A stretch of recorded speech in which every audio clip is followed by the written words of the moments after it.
And good afternoon, international basketball fans. Welcome here to the final game in the classification group between Angola and South Sudan. Enjoy the local entertainment.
This is the FIBA Basketball World Cup.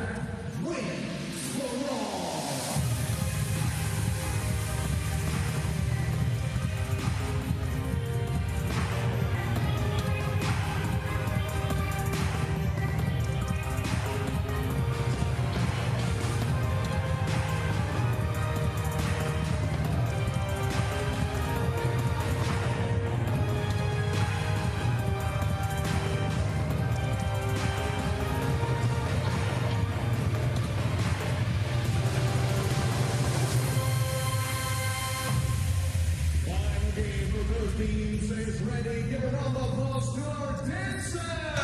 Well, welcome everybody to the 2023 FIBA Basketball World Cup. Currently, it's Angola taking on South Sudan. Well, hi everybody. I'm your commentator, Josh Bett, alongside head coach of the Austin Spurs, Will Boyd. Coach, complications is the only word I can think about today because there is a potential for one of these teams maybe to qualify for the Paris Olympics. But it gets very complicated because it will depend on the result that happens in the game with Egypt later on. Yeah, right now all these teams can do is control what they can control. So for South Sudan, that means trying to win by as many points as possible to increase that point differential with Egypt. For Angola, they've got to win by at least 22 points today to put themselves ahead of those two teams. Well, South Sudan just slightly. Now, we say that Egypt are in the driving seat, but only by a minor margin. So South Sudan, if they are victorious today and Egypt are, their margin would have to be bigger than that of Egypt's. Right. Egypt comes in just +1 ahead of South Sudan. But South Sudan playing first, so they can put some pressure on Egypt right now by coming out here and getting a big win. Well, South Sudanese players there, Sunday Desch, the coaching staff of Royal Ivy, along with Aju Dang. But, you know, Wenyen Gabriel, it's been, some promising signs in his game here in the international world. You know, we saw what a good year he had with the LA Lakers. He's currently a free agent in the NBA. But it's all about that man right there, Dr. Jones. Yeah, both those players really stepping up big for them against the Philippines. Carlik Jones just 1 rebound away from the first triple-double ever in World Cup history. Wenyen Gabriel, very solid, 11 points and 12 rebounds. Well, now we're going to get set to introduce Angola, but, you know, a worrying sign here for Angola. I think the signs that we were told earlier today, Bruno Fernando may not be available today. Yeah, Bruno Fernando not available. Spoke with them earlier. He had that ankle injury from 2 games ago, just unable to go on it today. So that's going to be a huge loss for them. Had been averaging 14 points per game, and this is for a team that has really struggled on offense. Only 72.5 points per game. Only Jordan has averaged lower than that point total.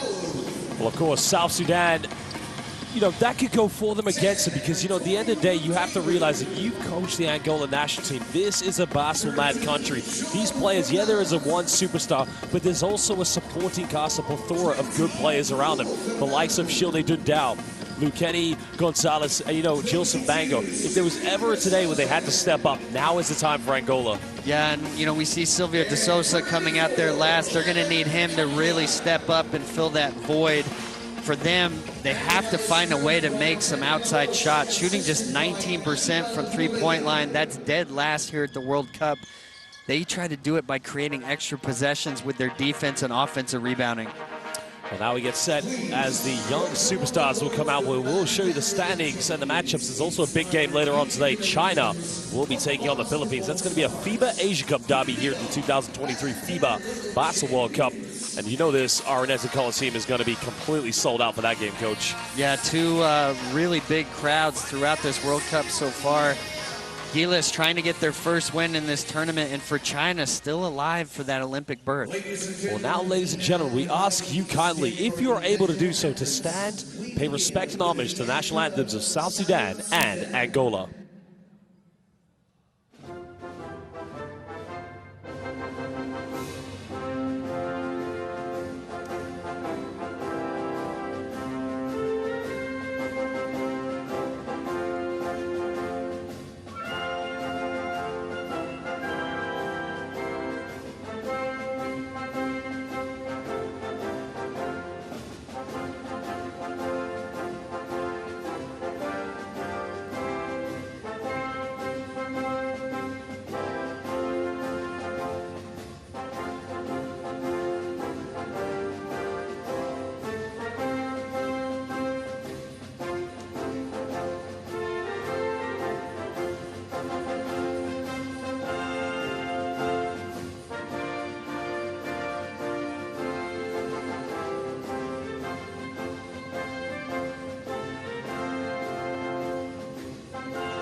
Please remain standing for the national anthem of Angola.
National anthems of these two beautiful countries have been sung. And Coach, now we're going to get set to introduce our three referees for tonight's game.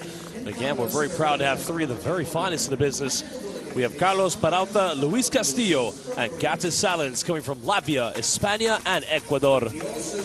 Well, again, we thank you. We send a big thank you to the hard work and loyalty of all of our referees. They've done an excellent job in all of our competitions, and they will continue to do so. Here tonight, the final game of the classification round between Angola and South Sudan. Well, Royal Ivy, of course, is a big achievement for them, number one, to qualify for the FIBA Basketball World Cup, but also to pick up two victories. But it could even be bigger today for the South Sudanese team. Look at their starting lineups. Nuni Ahmad along with Carling Jones, Kawani, Mariel Shayak of the Maine Celtics in the NBA G League, and Wenya Gabriel, the current free agent. This is a strong team, Coach. Yeah, it really is. You know, they want to play up and down. Will try to get out and run and shoot a lot of threes. So third in this World Cup in fast break points, scoring almost 89 points per game. And of course, this man right there, he's the one that gets everything going for them. Well, as you can see there, joint record, 10-plus assists in 3 World Cup games. I mean, he is the ultimate game changer for any team here at the FIBA Basketball World Cup.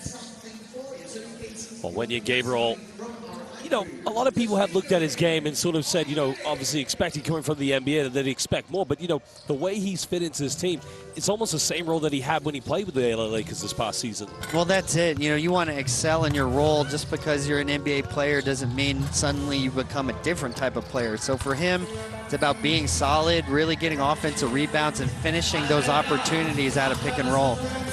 Well, what a time it is for that coach, Royale Ivy, a former NBA player back in his days as well. Also spent some time playing internationally. But you know what? He really has embraced the occasion here, being the head coach of South Sudan. Yeah, Coach Ivy has done a wonderful job with this group. Obviously, their story is well known throughout the world, where he's taken this program and where they are now on the cusp of an Olympic berth. Well, there is Bruno Fernando. And it's going to be a big monumental loss without him today for Angola. As we mentioned, some good players in this team, but when you're losing your talisman, your star player, it just puts the responsibility and the pressure on those players even more. Well, the Angolans are going to start with Benfica's Eduardo Francisco Shilde Dundal, the big man Gilson Banga, who's been keeping interesting starting for Leonel Paulo, the veteran, the man you coached 4 years ago. Yeah, I think they want some of that veteran presence on the floor. Silvio de Sousa filling the role of Bruno Fernando, and the young Eduardo Francisco, just 19 years old. He's been getting the toughest defensive assignments, so I'd expect him on Carlik Jones here.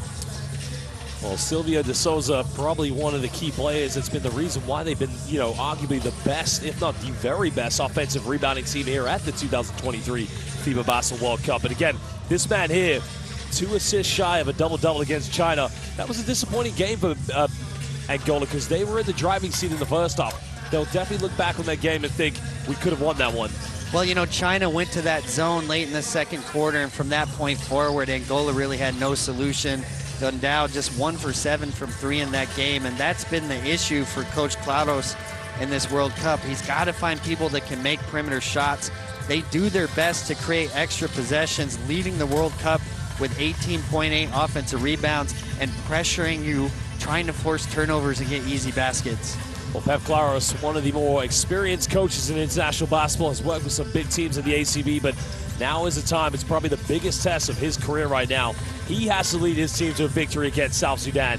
A spot for the Olympics is on the line now, but also depending how Egypt do. Now, we've already mentioned Egypt have a slight cushion of +1 or 2 points. South Sudan really just have to beat their margin, whatever Egypt wins by today. But again, it's a mountain to climb for Angola.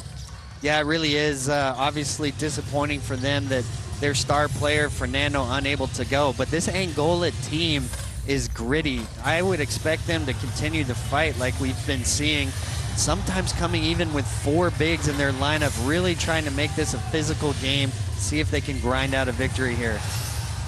Well, there you can see ranked 3rd in the FIBA World Cup for assists. I mean, this is a team that likes to share the ball. But let's listen now to Coach Royale Ivy.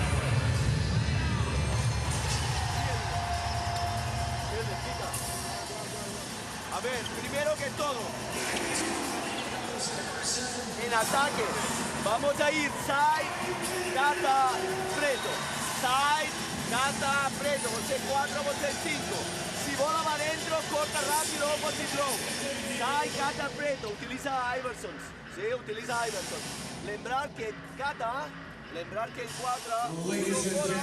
Well, our official sponsor, the Tissot Countdown to Tip-Off, is underway, and a big shout-out and thank you to Tissot for a wonderful partnership and collaboration with FIBA for so many years.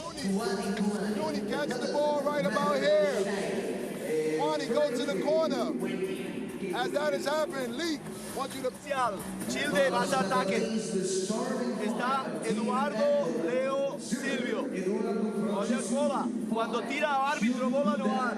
Aquí, aquí. Aquí, aquí. Bola para Leo, para Silvio. Después, Eduardo ya bloqueos a Gilson, bloqueos a Silvio. Los dos, después de... First 5 minutes. First 5 minutes. Together on 3. 1, 2, 3.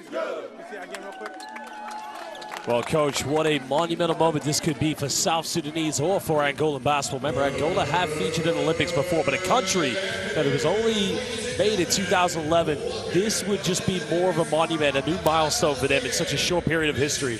Yeah, really incredible. Back in 2019 when I was coaching the Angola national team, South Sudan wasn't even able to get to the regional qualifications in Africa. So here they are now, almost on their way to Paris for the 2024 Olympics. And you heard Coach Claudio say in their timeout, drawing up a play from the tip. We saw this from them in the very first game. If they're able to win this tip, they're going to look to set a back screen for De Sousa, see if they can get a lob dunk, get going early in this game. Well, the absence of Bruno Fernando is going to be very, very tough here, but, you know, Silvio De Sousa is really going to have to make sure that he steps up inside. We talked about the knit and grit. The offensive rebounds need to be a key, but Gilson Bango, he really needs to be a key factor for Angola as well. Well, you know, all their bigs can put a lot of pressure on the offensive rebounds. That's really been their offense, is try to go and get these misses, put them back. So certainly Bango and De Sousa can fill that role. What's lacking, though, is that ability to shoot.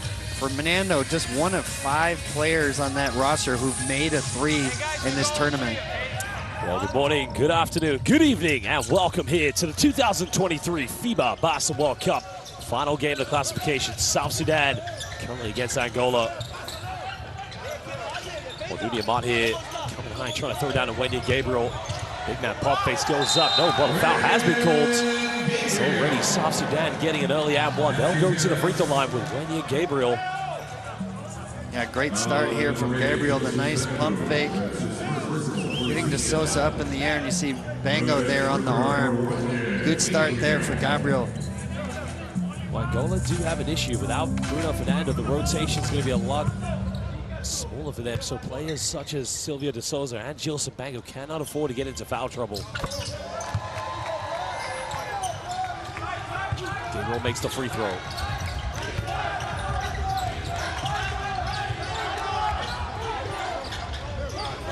Interesting, coach, here to see South Sudan going straight to man-to-man defense. You expect at some point, seeing what China did, that they will go to his zone.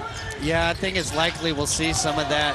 They're probably going to keep that in their pocket for right now. They know that Angola struggled when China went to that. So I'm sure at some point, if they're unable to get stops, they'll go into that zone.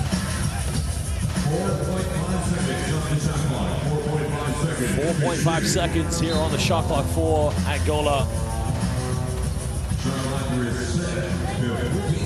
Oh no, they say they have full possession, so it's gonna be a fresh 14. Vidal coming off one screen, goes to three-pointer, can't get this one. Bango secures the offensive board, big man goes up and gets rejected. But Wendy Gabriel with the Juba defense. Yeah, and you can hear Coach Ivey imploring his guys to rebound. They're going to go underneath all those ball screens, dare the Angolan guards to shoot from the perimeter. They've got to come up with those defensive rebounds on these misses, though. Wendy Gabriel, not quite sure how much the bully got on that one, but De Sousa quickly getting the bucket there for Angola. Yeah, nice underneath out of bounds play there. Simple back pick, getting De Sousa free for that layup. Well, Jones using the size there against. Sure they do down, but unable to secure the post play. Remember, whatever margin South Sudan win by, if they are to win this game, Egypt would just have to top it. As Bango with the post with Wendy Gabriel with another block. But Silvio De Sousa and Angola doing what they do best.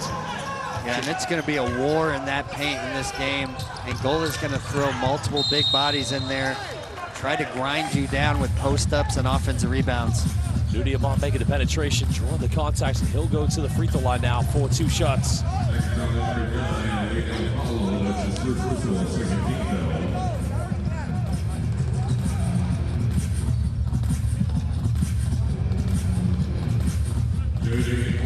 Well, big free throws coming up. Every possession is going to be key here. As you mentioned, at some point, they're going to keep it in their pocket here, South Sudan, and think about going to that 2-3 zone. But already, we like what we're seeing from Angola, being very aggressive on the second Johnsons. Well, even, you know, with the zone, they've got to rebound. So I think the issues for them are less defending one-on-one on the perimeter and more just finishing off these plays with a defensive rebound. Well, makes the first free throw. South Sudanese fans rocking into the building, knowing, of course, that this is a big moment for them. Makes them both. Thousands of fans back in Juba tuning in right now to watch this big game. Expecting Juba Airlines at some point to pop up here. Sousa got it by Gabriel. Turns this over. Good defense by Mario Shayak. Now can South Sudan push this one? Shayak coming off one ball screen. Angola trying to be principled here on defense. We're under 10 here on the shot clock. Shayok trying to penetrate. Nowhere to go. Gabriel pulls up in the mid-range, takes this one. And Jones with the follow-up. Oh, Jones has a mismatch. Got it by Shilde Dundao. But one thing about Carly Jones is, Coach, he can elevate. Well, and you see him trying to exploit that mismatch. We haven't seen that a lot from teams here in the World Cup. Dundao just 5'6". Carly Jones obviously a big physical advantage there. Going to call the foul against Kwani. That's going to be the first team foul against South Sudan. Angola do have 2 team fouls, but the rotation will be a lot bigger here for the South Sudanese players. Now tries another three-pointer. Spots up, in and out, can't get it. Jones with a rebound.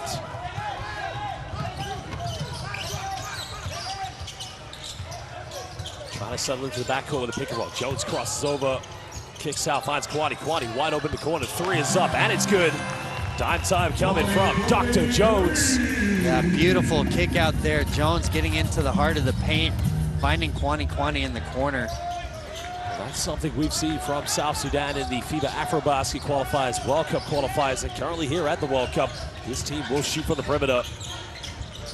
Angle on the perimeter. 6 on the shot clock for Dundao. A foul has been called. This one's going to be against Nunia Martin. That's going to be the second team foul against South Sudan here with 7 minutes already played. Oh, 7 minutes to go, excuse me, here in the first quarter. And you see South Sudan there switching. Amat just caught a little too high up there on the perimeter for the quick Dundao. Well, big possession now coming up.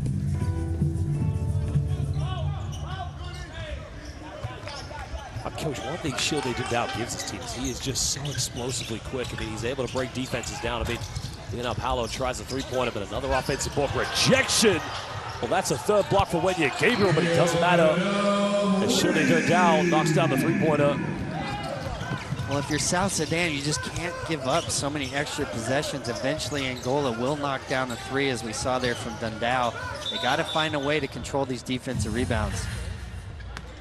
Well, Nunia Mott is on the floor, and this is a bit of a worrying sign here for South Sudan. Wendy Gabriel. Well, thou shalt not enter the kingdom of Juba. As King Gabriel, the king of South Sudan, just says, not in my palace. Get out of here. But Dundao following up with a quick three-pointer there for Angola. First tray. Well, that would do their confidence a lot of good. Well, they're going to have these guards step up and knock down some threes. You can see South Sudan's game plan to stay really compact, go underneath all these screens. So Dundao's going to have the opportunity to pull up anytime he wants. Gabriel drawing the foul here against Wendy Gabriel being guarded by Sylvia De Souza on the perimeter. It's interesting because, you know, you look at Wendy Gabriel. I mean, what is he? Roughly about 6'9". I think that's about 205 centimeters, give or take. What ultimate position would you give him here at the FIBA Basketball World Cup? Well, he's a 5 for sure. You know what he does best: rim run, set screens, offensive rebound. So you saw the perimeter quickness there, but he's not really a guy that's going to break you down often out in the perimeter. De Souza really should have cushioned him a little more there. With the dime coming, the assist coming from Kwani, but the tough three-pointer by Deng. This is good from South Sudan. 2 3-pointers already going to their game plan. Can Angola respond? Well, Dundao's made 1 3. Doesn't get this one. That goes out of bounds, but that's going to remain Angola ball.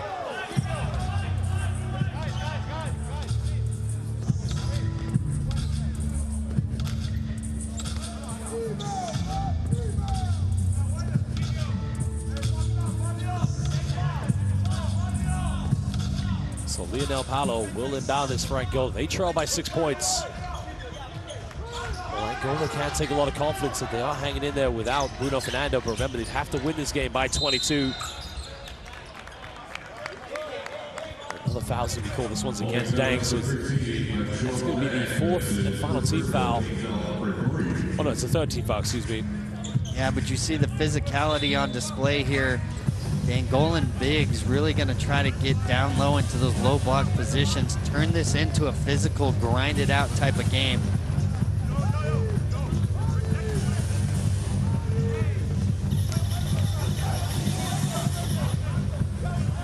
So baseline ball coming here. Shildy Dundao.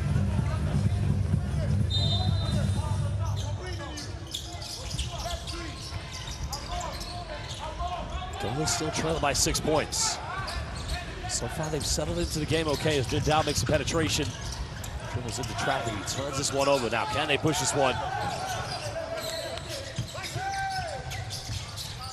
Backdoor play finds Mario Shaya, but again, good hands by Lionel Paulo.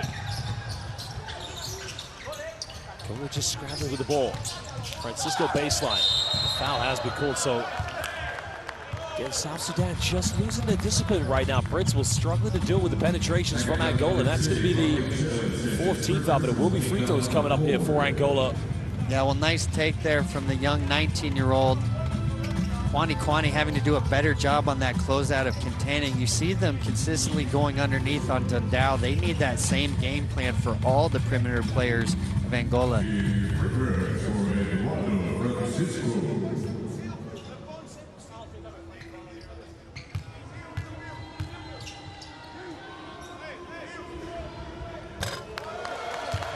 Francisco missing the first free throw. Coach, again, at this stage, the free throws are just so imperative. I mean, look, Olympic spot could be on the line here. Nobody wants to look back at this game and think the outcome could have been different had you made all your free throws. Yeah, well, the shooting struggles continue. You see Francisco just 38%, and that has been the issue for this Angola team, finding a way to knock down shots and free throws as well.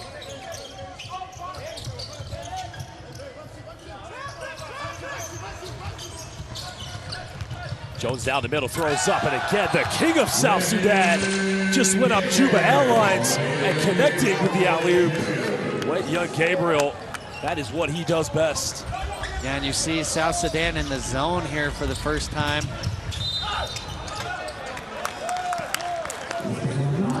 Again, a fantastic play here. Juba Airlines, we have takeoff. The king of South Sudan has arrived.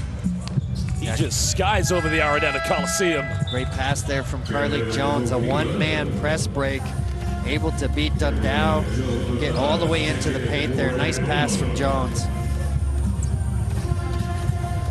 Well, that alley-oop extends it to a 7-point ball game here for the South Sudanese players. Well, Fernandez checking the game along with Cochlear. Has almost changed the backcourt here for Angola. Jones finds the penetration again. Jones dishes off, trying to find Gabriel.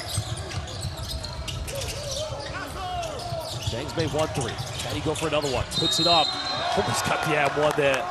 It's a careless foul by Shildy Dundao to give away because now he's going to send Dang to the free throw line. 4-3, 3 shots. Yeah, and you can see Carlik Jones using his physicality to keep Dundao off. That possession started with rotation because Jones got into the paint. Right there, Dundao's just got to give a little more space on that landing.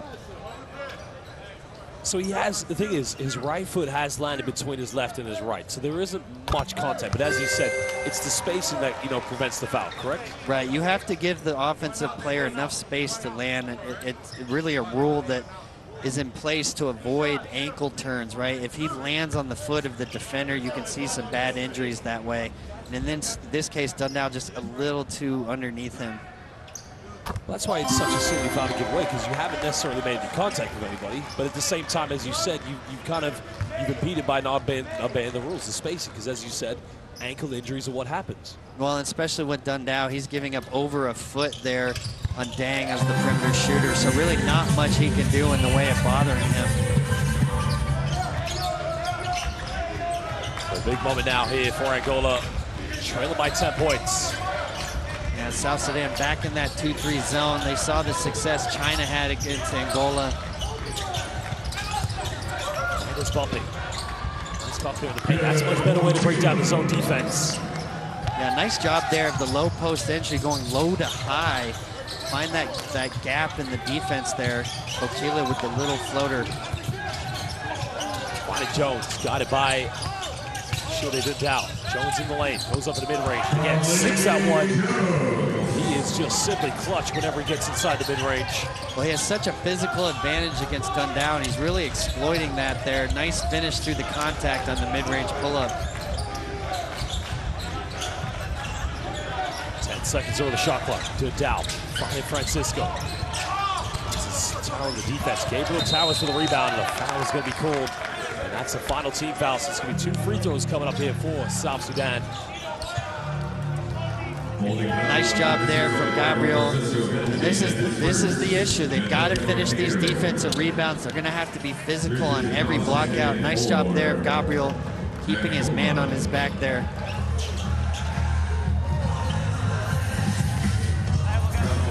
So 2 free throws coming up again here for Wendy Gabriel. South Sudan, 6 for 6 from the charity stripe, and also 2 for 2 from the perimeter. They've only missed 2 field goals from inside the rainbow.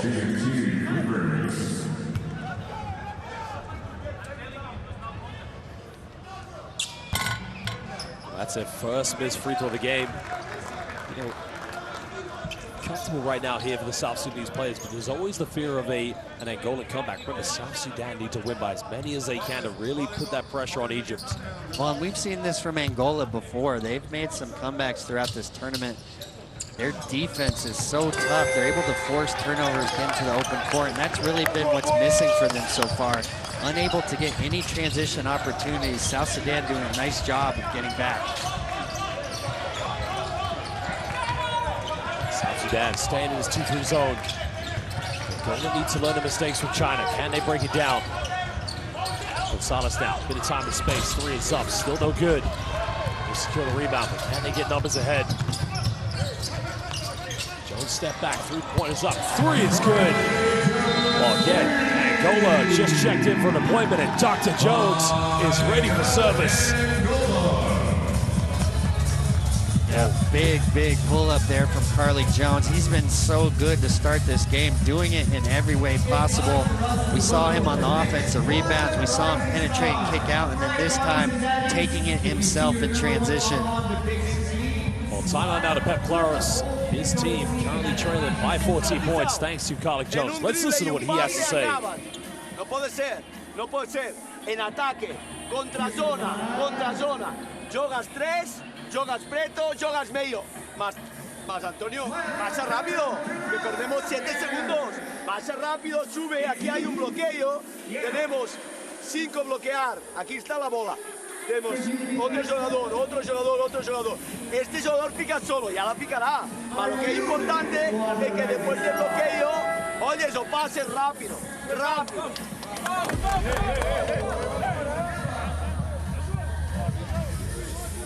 Well, Carly Jones, a great addition so far, making the no-look dive there to Kwani. Again, this team, one thing they will never do is lack confidence. Yeah, I mean, that's how they want to play. Put shooting around Carly Jones and let him make the right decision. He's come out feeling great in this game, doing it all. You heard Pep Claros in that timeout imploring his players to play quicker. They have to find a way to find some easy baskets. Really struggling right now against this compact defense. We see a 2-2-1 here. They'll probably fall back into a 2-3 zone out of this. Just over 3 minutes to go here in the first quarter. Jefferson Domingos coming into the game here for Shirley Gooddown. Montero also into the game. But they need some belief here from the perimeter. Only 1 3-pointer, 1 for 6 for Angola. And Montero make it 2, 3 is up, and it's good. That's a response they needed. Yeah, they need more of that from Montero. Somebody needs to step up here, knock in some threes. Nice job there of hitting the corner 3. Sunday Detch coming in, playing the backcourt alongside Carly Jones.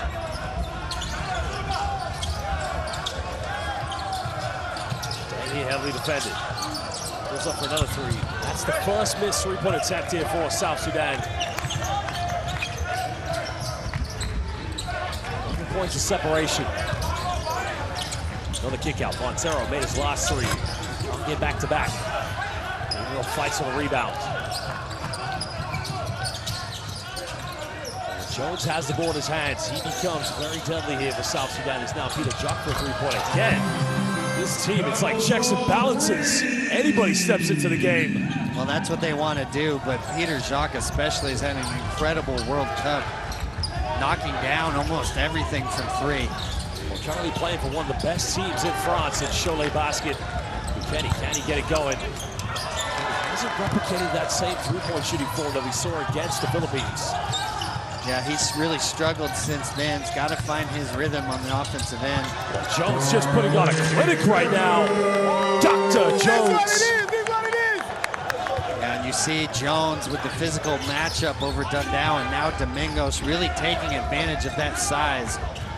16-point lead here to South Sudan. No more fouls for either of these two teams to give. Solid split of defense, finds Fernandez. He'll pull up their three-pointer, just can't get it. Now South Sudan going to push even further. Jones catching a tough one. Foul's going to be cool, so Dang will go to the free throw line here for 2 shots. And confidence, the fluidity between these South Sudanese players, both on the defensive end and in transition. I mean, at the moment, they are cruising, Coach. Well, I think what they've done a nice job of now is controlling the defensive rebounds, and that's allowing them to get out and run, which is what they want to do. Really nice job there of Jones of controlling the tempo of this game so far for South Sudan. Denga caught coming into the game here for the South Sudanese players. He has been one of the key faces, along with Nuni Amat, throughout the FIBA AfroBasket and World Cup qualifiers. And of course, bringing the best players together, Sunday Detch, Kwani, Peter Jock, and adding Carly Jones and Wendy Gabriel. I tell you what, we may be looking at the future of the Kings of Africa. Well, no question about it. There's a lot of talent on this floor. I think the addition of Carly Jones has really been that missing piece for them. Now they have that floor general that can get all these shooters open looks.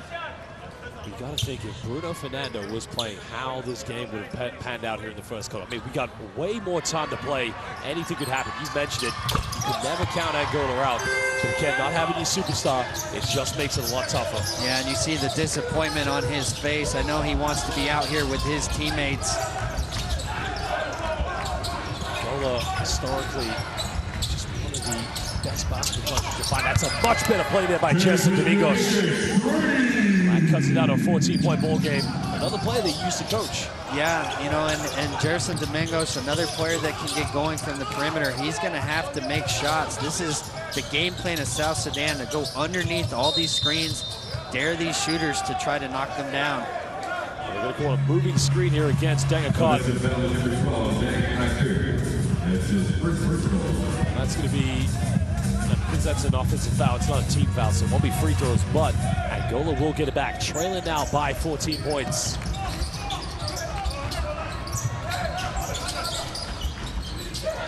Cisco looking to give this one up. Finally, Kenny Gonzalez. There's a penetration. Goes into the teardrop. The follow-up no good because he hung on the rim there. It's going to be a violation. And you saw Angola going back to the, or I'm sorry, South Sudan going back to the man-to-man defense there. An interesting one here now. And they capitalize. God, that's very, very close, that is. That's the kind of way you expect Angola to play. Just go in, get anything you can. I mean, how do you coach that mentality? That's a very tough one to coach. Well, you know, they've gone at times with 4 big men on the floor, so it's a big part of their offense, trying to create extra possessions through offensive rebounding. The #1 offensive rebounding team in this World Cup.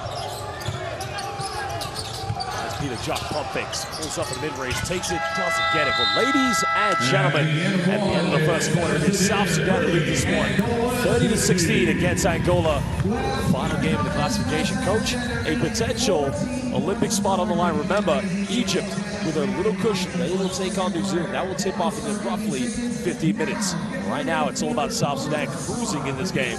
Yeah, and they're well aware of that point differential and how important it is. So there's going to be no let-up in this South Sudanese team right now. That's how you like coming off. Doesn't matter, you're a shooter. Hey, listen, on the screen, we can't, on the zone, we can't get screened. Go under. Well, here are some of the top plays from the first quarter. Wenya Gabriel getting things going. Early AM1. You know, South Sudan should be 8 for 10 from the free throw line, doing a better job of getting to the charity stripe. You know, what does Angola need to do to try and get to the same, replicate the same success? Well, I mean, for them, they're going to have to try to speed up the tempo of this game somehow, see if they can get into the open court, create some easy baskets. When they are in the half court, they're going to have to find somebody to knock in some threes for them, try to loosen up this defense a little bit of South Sudan. And of course, one of the players that they're struggling to defend, obviously, is Carly Jones. I mean, he is the ultimate game changer. Well, everybody in this World Cup is struggling to defend him. I think he came into this game knowing he had a physical advantage against both the point guards of Angola. We've seen it several times where he's holding off those smaller defenders, getting into the paint, making the right decisions once he's there. There is the QR code for Courtside 1891. Download it using that QR code to get the best stream, schedules, and scores. The official platform of FIBA, showing you the 2023 FIBA Basketball Cup. Use that QR code. Download it today, the 19th edition of World Basketball's highest level. Download it now using that QR code. Oh, Gerson Domingos getting the last three-pointer for Angola. That cut it down to a 14-point ball game. Angola will get the first possession here in the second quarter. Somebody that's trying to make this difficult here for Domingos. They're trying to post up here against Daniel Cott. He gets his own rebound. This is what he does best. His foul has been committed. That's on Nudia Martin. And again, that's going to be a tough one there because that's going to be his second personal foul, coach. You see the physicality here of Gilson Bango. Nice job there sticking with the play. And that's really the one advantage that Angola has. They're going to be a little bit stronger with their low post players, trying to find a way to get the ball to them inside. Bango currently playing in Germany. What I love about this player, of course, we talk about his relentless nature to go for offensive rebounds, but typically in the post, I feel like he's at times, maybe I don't give him enough credit, but I think he could be a solid post player for sure. Well, he's really known for his offensive rebounding. Just 24 years old, though, still developing his low post game, and you saw it there when he does get the ball, able to do some good things. Shielded no doubt, currently on the bench here for Angola, Gerson Domingos. So I'll ask the question as well, Coach. You know this as well. The great Carlos Moraes. What if he was here playing for this Angola team? Yeah, really surprising decision there that they left him off the roster. They obviously could have used his shooting in this tournament. Kenny with a big step back three-pointer. All looking good, but nothing dropping. Another foul's going to be called. I think this one's against Kwani. Well, South Sudan has to understand on every shot, these Angolan players are going to be crashing hard. So, coming into this game, that was the focus of Coach Ivey. So far, still struggling to keep Angola off the glass. 9 offensive rebounds so far in this game for Angola. Wenya Gabriel coming back into the game here for Daniel Cott.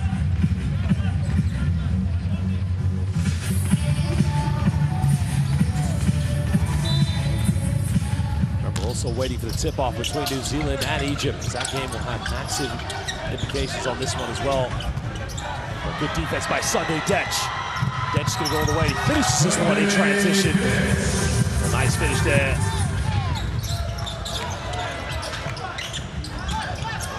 Sylvia De Sosa also checked into the game. Trying to take on Gabriel. Tough move, but another foul's going to be called at Angola. Putting the pressure on the post players here of South Sudan. Has just called something else here. No, she's giving a warning there to Pep Clara or something.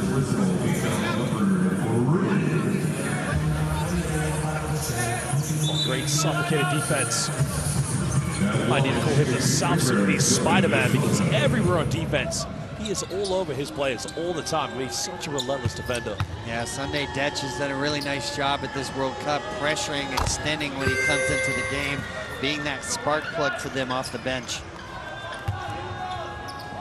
Am I correct? Gerson Domingos. Domingos means Sunday in Portuguese? Are you tying that in with the Sunday Detch? Do we gotta? I'm just wondering because it's Sunday, just took the ball off Sunday. That's what I'm thinking in my head. But nonetheless now, cutting it back down to a 13-point ball game. Maybe Mark 3 in the corner. Let's look at this one. Angola fight over the rebound. And that's going to go out of bounds. Now we'll give South Sudanese the possession yet again.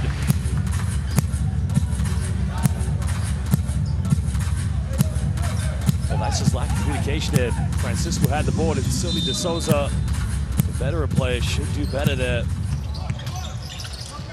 Finding Peter Jock in the corner. Gabriel faking the handoff. Trying to take on De Souza. Puts him a little jump hook. Can't get it. Again, they get another offensive board. A little pump fake. Score between two players, and again, just not dropping, but a foul has been called. Yeah, De Souza a little frustrated there. Had played some really nice post defense on the initial possession. Nobody rebounding there. Frustrated that Gabriel got that second chance. Well, nonetheless, they will go back to the free throw line. So currently in this game, South Sudan shooting 8 for 10 from the charity stripe.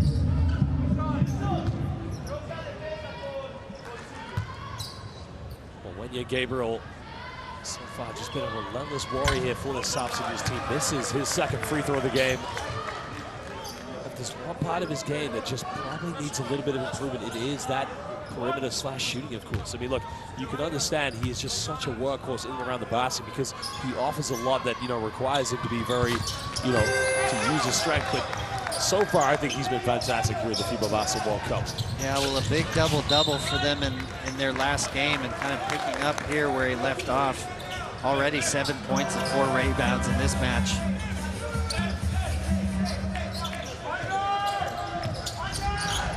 Dominguez coming off the screen here. Trying to find Luke Kenny Gonzalez. He's kicking out. Joseph Bango doesn't take many 3 points, but wide up for the big man. Whoa. Just showing a new talent in the toolkit, coach. Yeah, that's not in the scouting report. You don't see him out there very often. Able to knock in that corner 3, though. Dominguez just going to work here. Keeping Sunday Detch off the ball. Throws up another tough one again. There's good defense by Jilson Bango. Carly Jones getting ready to come back in the game along with Mario Shayak. Dominguez tries a 3-pointer, can't get it. Angola doing exactly what they're supposed to, battle for offensive boards.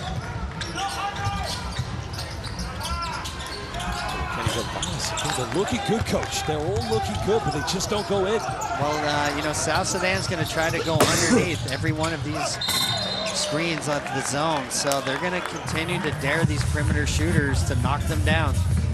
Well, nice play there coming from Dunia Mott, just giving the dish off to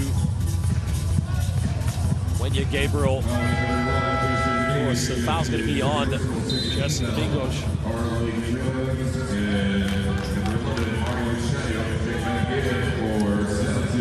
Dominguez, again, he's one of those players along with Kenny Gonzalez.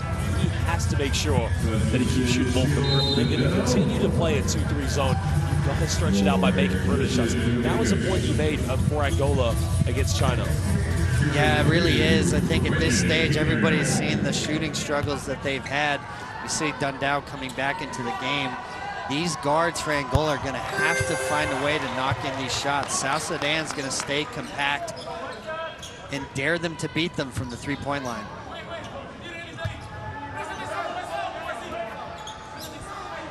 Gabriel made the first free throw, makes it 2 for 2 to the charity stripe. Now it's back to a 13-point ball game. Carly Jones also coming back in for South Sudan along with Mario Shayak. And you heard Coach Ivey there calling out 5. That's going to be their man-to-man now, trying to switch up their looks here defensively. Kenny throwing this one up, finds Francisco, can't connect with it. Almost threw that one away. Souza gets caught a double team, turns it over. Now South Sudan potentially have numbers. Finds Dunia Mott.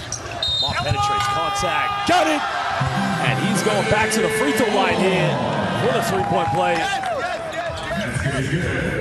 Yeah, nice take here from Ahmad, really known more as a perimeter shooter. So Gonsalves trying to get him off the line. The mistake is allowing him to drive to the middle on that closeout instead of sending him to the baseline where that help defender would have been there for him. Well, just made the contact there against Kenny Gonzalez. Again, you just knew that one was going to the bottom of the net. Chance now to make this 16-point ball game. Dunia Mott makes some free throws. That now currently shooting 12 for 15 from the charity stripe. Down the Egyptian officials currently at the Bull of Asia Arena at the MOA. Watching this game and thinking, coach, they've got a tough game. They've got to go up against New Zealand. Yeah, I mean, right now, as you see Dundao finally hitting one of those threes, but if you're Egypt, you were watching closely, hoping that this game can somehow go into Angola's favor. Jones finding Nuni Amat. We're going to call traveling violation against Amat. It's a positive play there defensively for Angola. Well, that game between Egypt and New Zealand will tip off in 10 minutes time. Local time, 4:45. It's only 4 kilometers down the road for us. We're currently here at the Araneta Coliseum in central Manila. Well, the MOA is in the Manila Bay, of course, the west side of this beautiful town in this wonderful country. Kenny Gonzalez kicking this one out. Finds Monteros, made 1-3. Can't get it. Angola getting good looks, but they gotta keep going to them. Without Bruno Fernando, must believe in themselves. Child hesitates, goes baseline, towards the contact. And he will go to the free throw line now. Yeah, South Sudan living at the free throw line so far in this first half, doing a nice job of putting pressure at the rim. This has been an issue for this Angolan defense. Very aggressive on their perimeter ball pressure. Sometimes that leads to over-excessive contact. So we've seen their opponents shoot a lot of free throws in this tournament. Well, Kwani going out of the game. Dang comes back in. Dang is a solid ball player. The thing he offers for the South Sudanese team is that he is just a consistent three-point sniper. Well, they have a lot of shooting on this team. Almost everybody can come into this game and knock one down, and that's how they want to play. Get out and run, space the floor around Carly Jones, and let him find these shooters. South Sudan currently 4 for 6 from the three-point line, excuse me. And now currently 13 for 16 from the charity stripe. They've got to think to themselves, that game against Puerto Rico, you know, they really would think to themselves, you know, we could have been in the contention to make the quarterfinals, but still a lot to play for here in the FIBA Basketball World Cup. They win this game, and their margin is bigger than whatever Egypt succeed against New Zealand. They would qualify for the Paris 2024 Olympics. Yeah, and we saw a beautiful outlet pass there from Bango. Really the first easy basket Angola has been able to create so far. Dang goes for 3 in the corner, doesn't get this one. We're trailing by 12 points. So Dow trying to hang in the air, and somehow, someway, Shilde to Dow just went coast to coast. That is incredible, coach. Yeah, beautiful finish here. Dundao giving up so much size, just hanging in the air there with the finish. And we've seen back-to-back now transition points for Angola. That's something that's been missing for them in this game. You heard Coach Claros a while back imploring his guys to play faster. They've responded here in the last minute. That's a tough play because they trail by as many as 17, and now it is just a 10-point ball game. Let's listen now to Coach. We're going to get him right here. We're going to get him right here on the back door. For you. Be my 5, be my 4. Push my point. Be my 3 right here.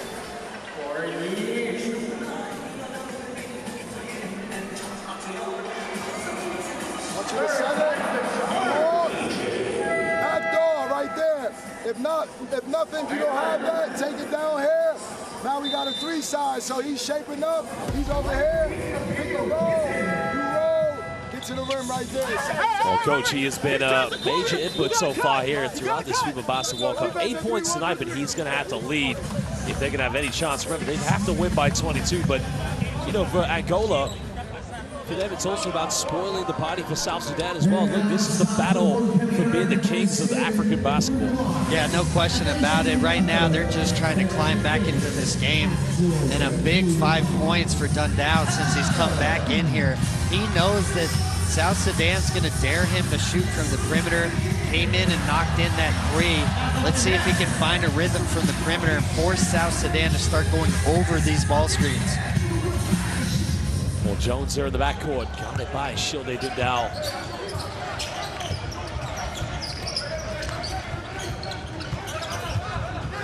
Jones looking for the back door. Not there. Finds Nuni Amat. Ball penetrates, goes in the lane. There's the foul again. He's going back to the free throw line. This has been the key bread and butter, as you mentioned, for South Sudan. He missed 4 free throws so far, shooting 13 to 17 this evening. And you can see here De Sosa in position to potentially draw that charge, just trying to get out of the way. A little too much contact there on Ahmad. And South Sudan about to take their 18th and 19th free throw of this half already. That's interesting as well. You compare these two teams. Joseph Bango, we know that he plays in Germany. Francisco, the young player, playing for Benfica. But a lot of the Angolan players, and this is a respectful thing, you always love to see a country that has a strong domestic league. A lot of them do play domestically. The case of South Sudan, you got NBA players, you've got basketball Champions League players, you've got players in Australia and Asia.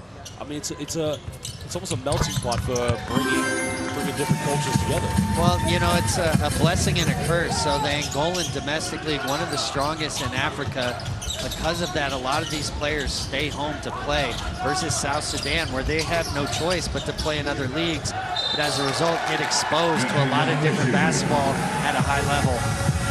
Well, that's a 12-point ball game. Of course, respect to Angola basketball. Historically, they have been arguably one of the greatest, if not the greatest, basketball nations in African basketball. But you know, the competition has risen. We saw Nigeria for one point become champions of the Afro-Basket. Then it was Tunisia. Who knows who's going to bring the crown home? But a lot of people are saying South Sudan now, they are the new kings of Africa. Well, we're seeing it on display here at this World Cup. You mentioned it earlier. Were it not for the dramatic comeback of Puerto Rico, they'd be playing in that second round. Shaq in the corner, three is up, and it's good. Now it's back to a 15-point ball game. 6 turnovers in the game for Angola, coach. Not too many to worry about, but again, they got to take care of the ball. Well, that's a beautiful kick out there from Jones, finding Shaik in the corner, and that's really how Jones is playing this whole tournament. Every time he gets in, kicking out to his shooters, and they're knocking them down. Sarah trying to respond there. Bango trying to battle for the offensive rebounds. It does just enough there to tip it off of Wenye Gabriel. So baseline ball to Angola. We might have to call it double-double, triple-double, because you know he needs 1 point and 4 rebounds to get, or 4 assists, excuse me, to get that double-double already. He's made a few threes already, and they fought him in the process. So Shayak has sent Shodi down to the free throw line. Yeah, and you've got to be really frustrated if you're Coach Ivy. Their game plans to just keep guys in front of them. Really difficult 3-point attempt there from Dundao off the dribble with the step back. Shayak's got to be disciplined there, not foul him. Make him beat you from the perimeter, not with free throws.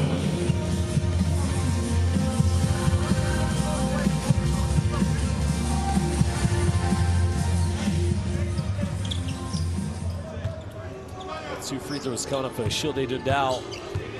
Angola only 4 for 6 from the free throw line this evening. He's going to take 3 here. Of course, we're all keeping eyes on the game. That's going to tip off in a few minutes between New Zealand and Egypt. Unfortunately for South Sudan, if they are to win this game, they won't be able to find out what the result will be until probably later, well after this game.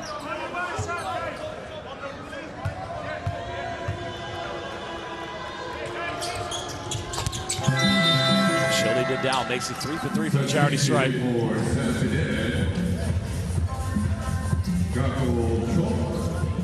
Pep Claros, of course, is, spoke very adamantly about, the key for the DNA of Angola basketball was to really develop from within. That's something I admire and respect about Angola, is that, they take priority mainly over their players from within Angola.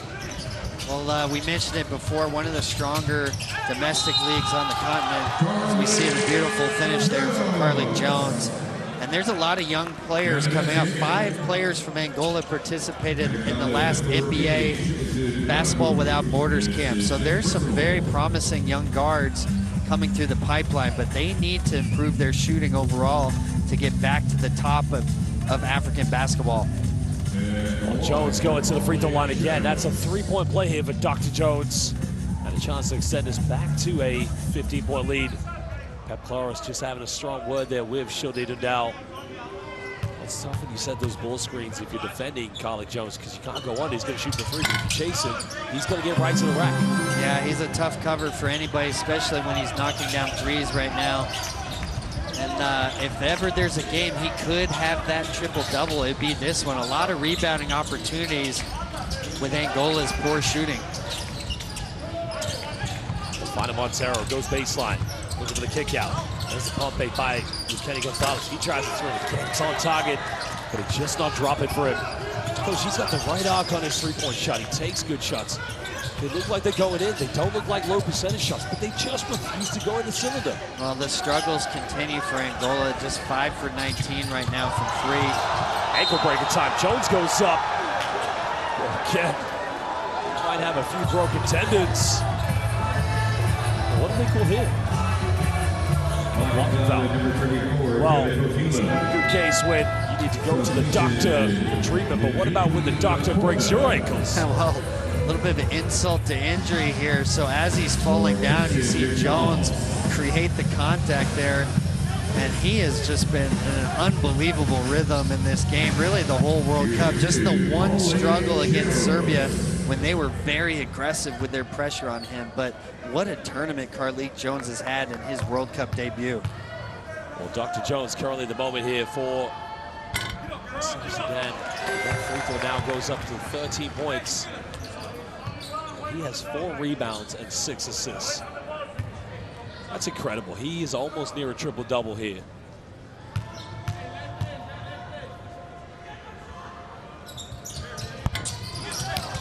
Let's get the second free throw. Sudan trying to battle for an offensive board. Leading by 16. Shady Dow trying to push the tempo for Angola.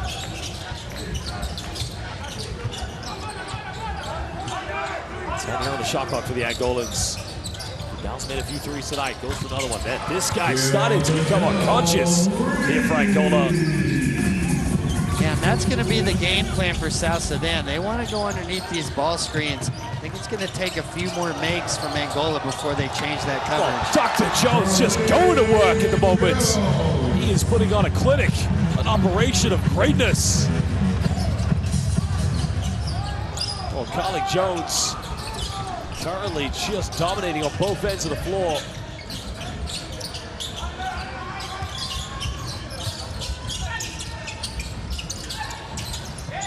Trying to go down low there. Risky reach from Wenyan Gabriel. Kicks out. McCall, that's going to be a long two-pointer. Doesn't get the follow-up. Well, the action would have been big there from the crowd. Well, Jones now. Loose ball. 3 is up. No good. See the physical fatigue of both teams really just fighting each other here on the boards. And the pace picking up here. Angola able to get out and run a little bit more than what we saw in that first quarter. Finds Bach there on the basket. That's much better there for Angola. Go for a low post play. Bishop coming from Joseph Bango. Yeah, and they're going to have those double post lineups in throughout this game. So you got to know there's going to be another big lurking around the rim at all times. Jones finding Dank, pump fakes. Well, that's a hard foul. That is a super hard foul there. Will the officials, Coach, do you think they will review this one? Or is that a good block? I mean, I thought it was a good hard foul. I don't see any of the officials going over to the table.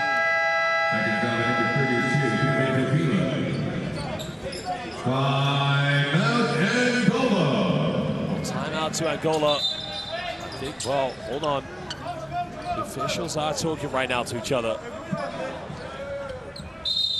Will they review this? Yep, they're going for a review. It's a tough one there because you see, look, is he going for the ball? Yes. It doesn't look like a natural basketball play, but the problem is it's just an aggressive follow-through. Possible upgrade or downgrade? Okay, let's go again. Yes, let's go normal speed, the same camera. Okay, what I see from white 34, it's hard excessive contact with the left hand pushing the back. We can use this camera. Yes. Let's go normal speed. Yes, with the left hand, we have a... contact. Even in order to try to play the ball, it's excessive contact for me. Yes. So after review, the foul is upgraded to unsportsmanlike foul. We have 2 shots on black 13 and a foul on white 34. Thank you.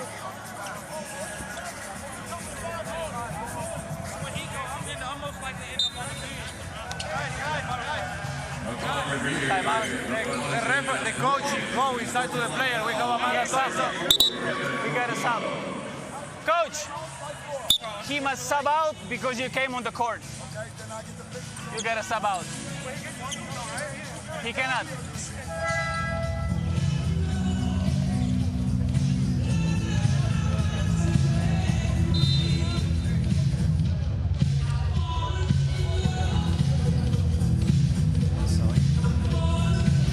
So, Coach, let's break that one down. Yeah, interesting there. You know, the officials feeling like the hand in the back is what led to the unsportsmanlike foul. I don't know that I saw it the same way, but then, you know, curiously, they're saying they has to come out of the game because of injury, but there was a timeout that was called by Pep Claros, so I'm not sure why they're forcing the timeout.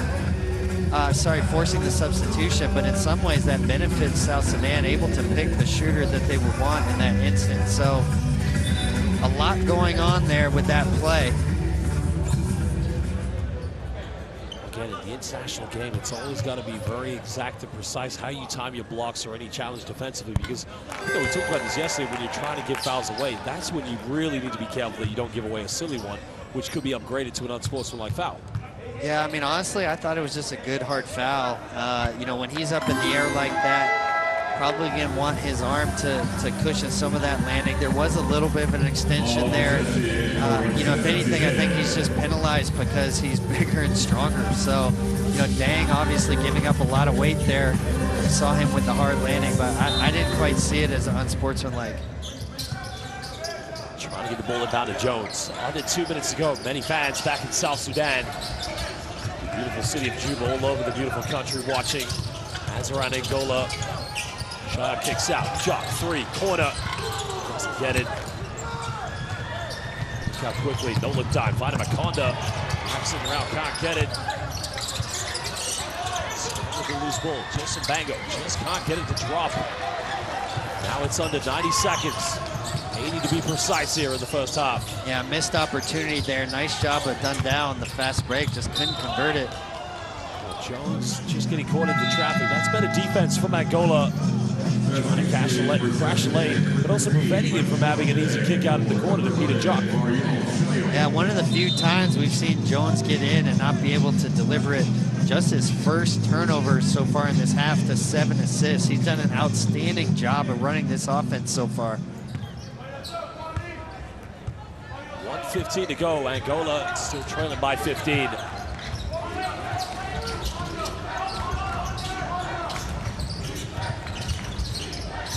Ronnie Cochran at the top of the lane. Doesn't take many three-pointers.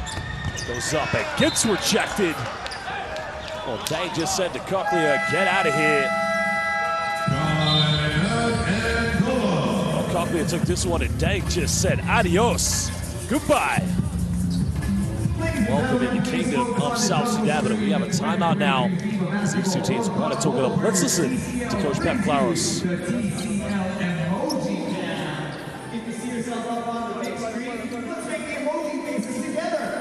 Chile, tú tienes esa bola. Chile, vas a sacar.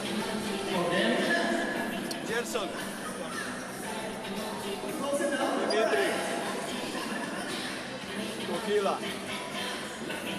Gilson. Gilson, ves a bloquear. Dimitri, vas embora. Gilson, ves a bloquear. ¿Sí? Cortas aquí. Gilson, ves a bloquear. Y cuando él va embora, Dimitri, you screen and ball on Gilson. ¿Sí? So Gilson will go to screen. When you go in here, you screen. If they're in zone, the same. You're gonna screen Gilson, receive the ball here. See, Coquila, here, and then you go. Si no, nada preto, mas mira la bola dentro, mira la bola dentro. Angola. Sí, Gilson, recibe dentro, acaba, no bajes. Well, there is the man, the myth, the legend, one of the greatest players in the history of international basketball, Mr. Yao Ming, the former Houston Rockets #1 draftee in 2002. Well, we've seen him around a few days, of course. You know, usual happy self. Well, you heard Coach Claros here with the baseline out of bounds play, cross screen for the big. That's Cochlear looking for a handoff. Game has tipped off between New Zealand and Egypt. Egypt currently in the early moments, a 5-point lead. Yes, deep through again, but another offensive board here by Joseph Bango.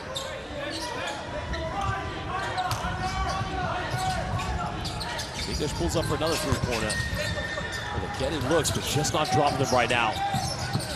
Jones finding Dang. Dang looking to attack. Pulls up and draws another foul. Coach, that is going to be the 25th and 6th free throw of the half for South Sudan. Yeah, just too many free throws here. Angola, an aggressive defensive team, but putting them on the line. Well, Cogley arguing, well, not arguing, but just trying to get some clarification from Carlos Peralta, a referee from Ecuador. But he's going to sub out of the game as Fernandez comes back in for Angola. And that was his third foul to go along with De Sosa's. On that one, it did look like Dang initiated a lot of that contact. So a little bit of an unlucky break there for Coquila. But it has been an issue this half. Angola just too aggressive with their perimeter defense, putting South Sudan on the line time and time again. Cogley are just very disappointed at the moment. 16-point lead here for South Sudan. Egypt would just need to, if it was to stay like this, would just need to win by 17 or 18 points to become that top half concede here. Now finding Joseph Domingos. Wakanda goes down the middle. Not sure what to call the foul on here, but what's on Carly Jones? Yeah, Carly Jones trying to back tip there, but really that's a mistake. They need to stick with their game plan of going underneath these screens, making these guards stay out on the perimeter.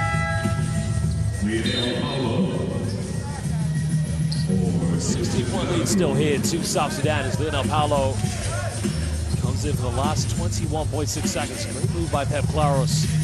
He knows he needs Joseph Magno in the game.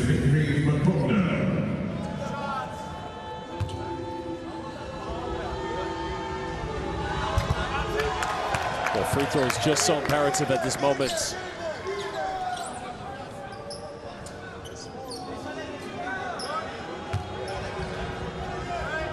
Angola coming with a very small backcourt here.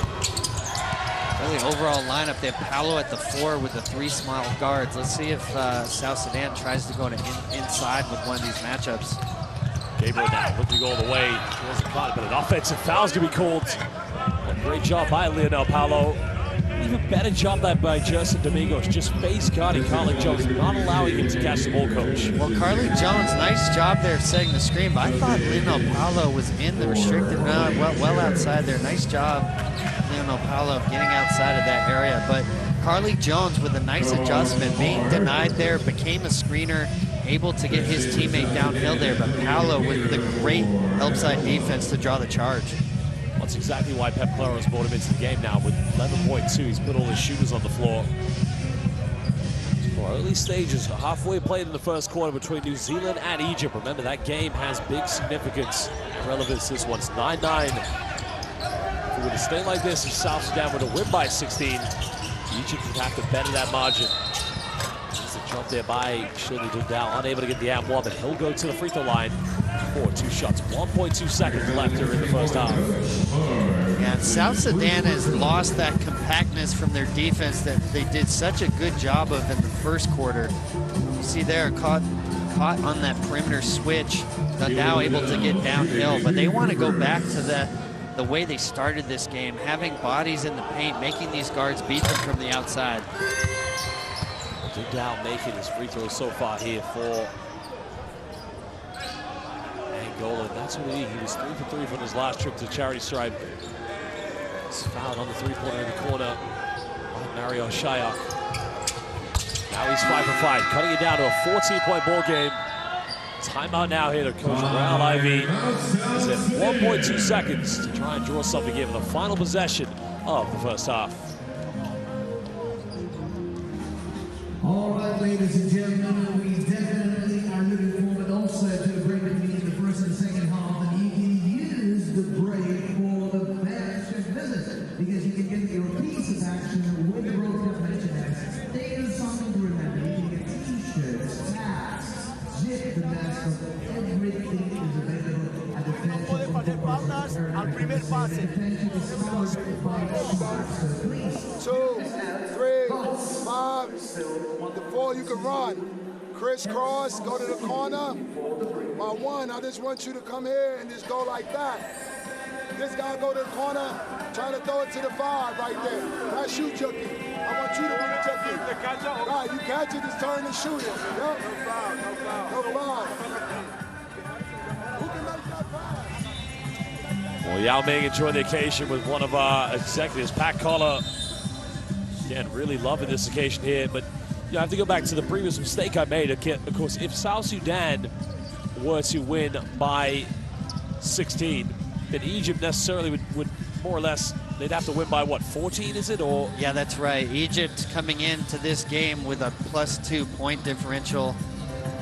So all they have to do is just make sure that they can maintain that point differential if both teams end up with 3 wins.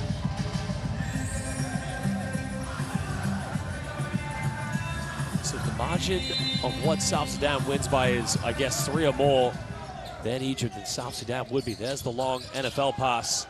Intercepted. Well, ladies and gentlemen, at the end of the first half, it is South Sudan that lead this one by 14 points against Angola. The Kings of Africa battling out here for a position for a high classification spot here in the 2023 FIBA Basketball World Cup, but also Paris 2024 Olympics on the line, Coach. Yeah, a lot to play for here. South Sudan understands that. For Angola, obviously a disappointing start to the game. I think it begins with Bruno Fernando unable to play for them. Well, there are your stats of the first half. 20 for 26 from the free throw line. That is an incredible stat line, of course.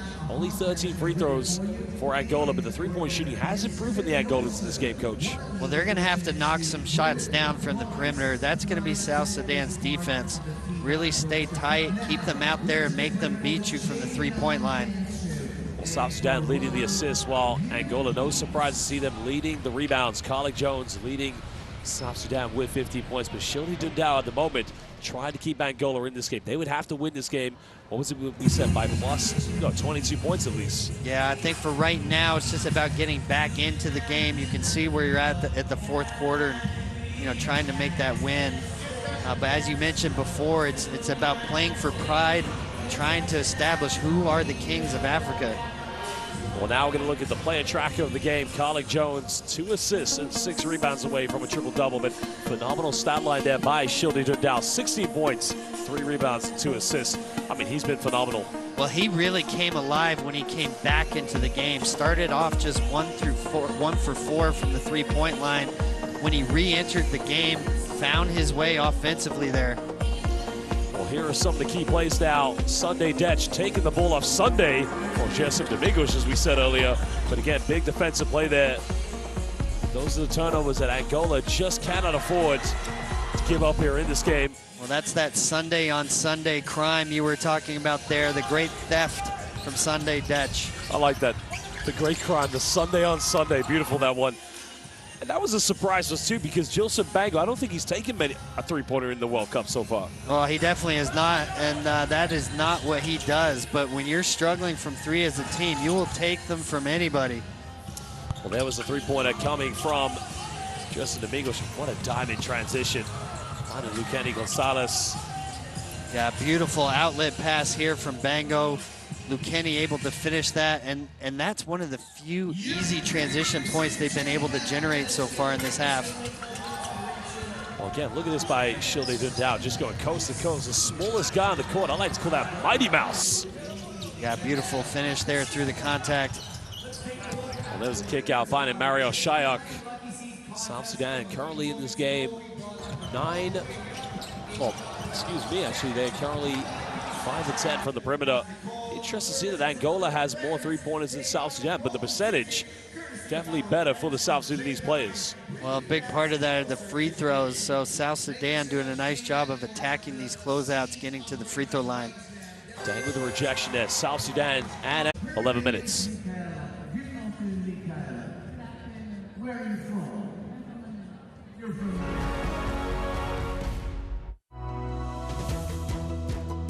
Whatever our gender, color, belief, or capability, we are all on the same team. We have the power to change lives through basketball. Together, we are stronger. No matter your origin, basketball can bring everyone together. Basketball for good.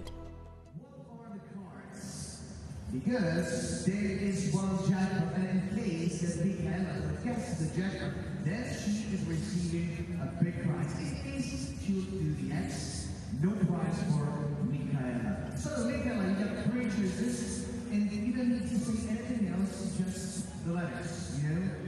No worries, just the letters, Michaela. For you, the letters. So go. F? Wait, are you sure F?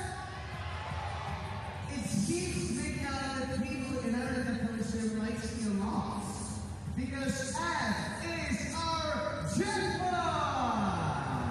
Congratulations, Michaela. You can bring this ball home. Please, Michaela. Do not throw it on the court, right? Even if Angola will leave, don't throw it on the court. Perfect. So you're going to bring it home? Thank you so much, Michaela, ladies and gentlemen.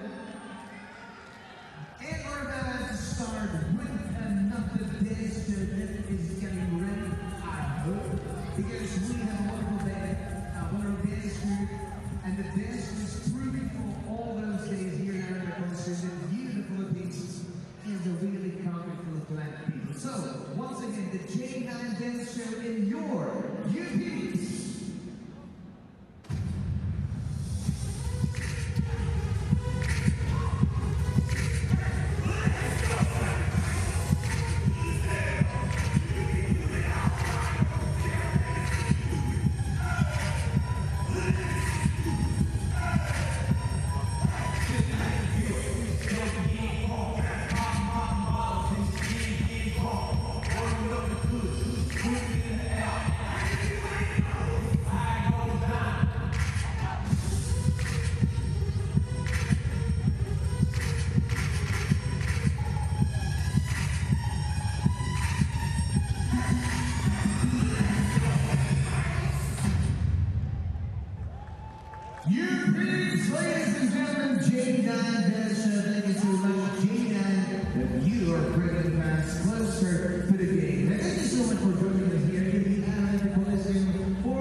Sudan. What do you think? Shortly.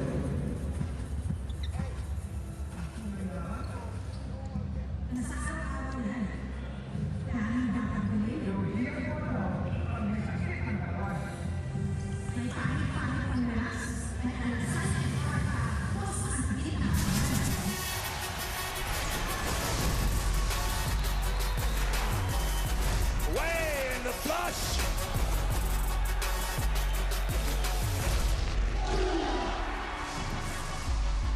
That is unbelievable.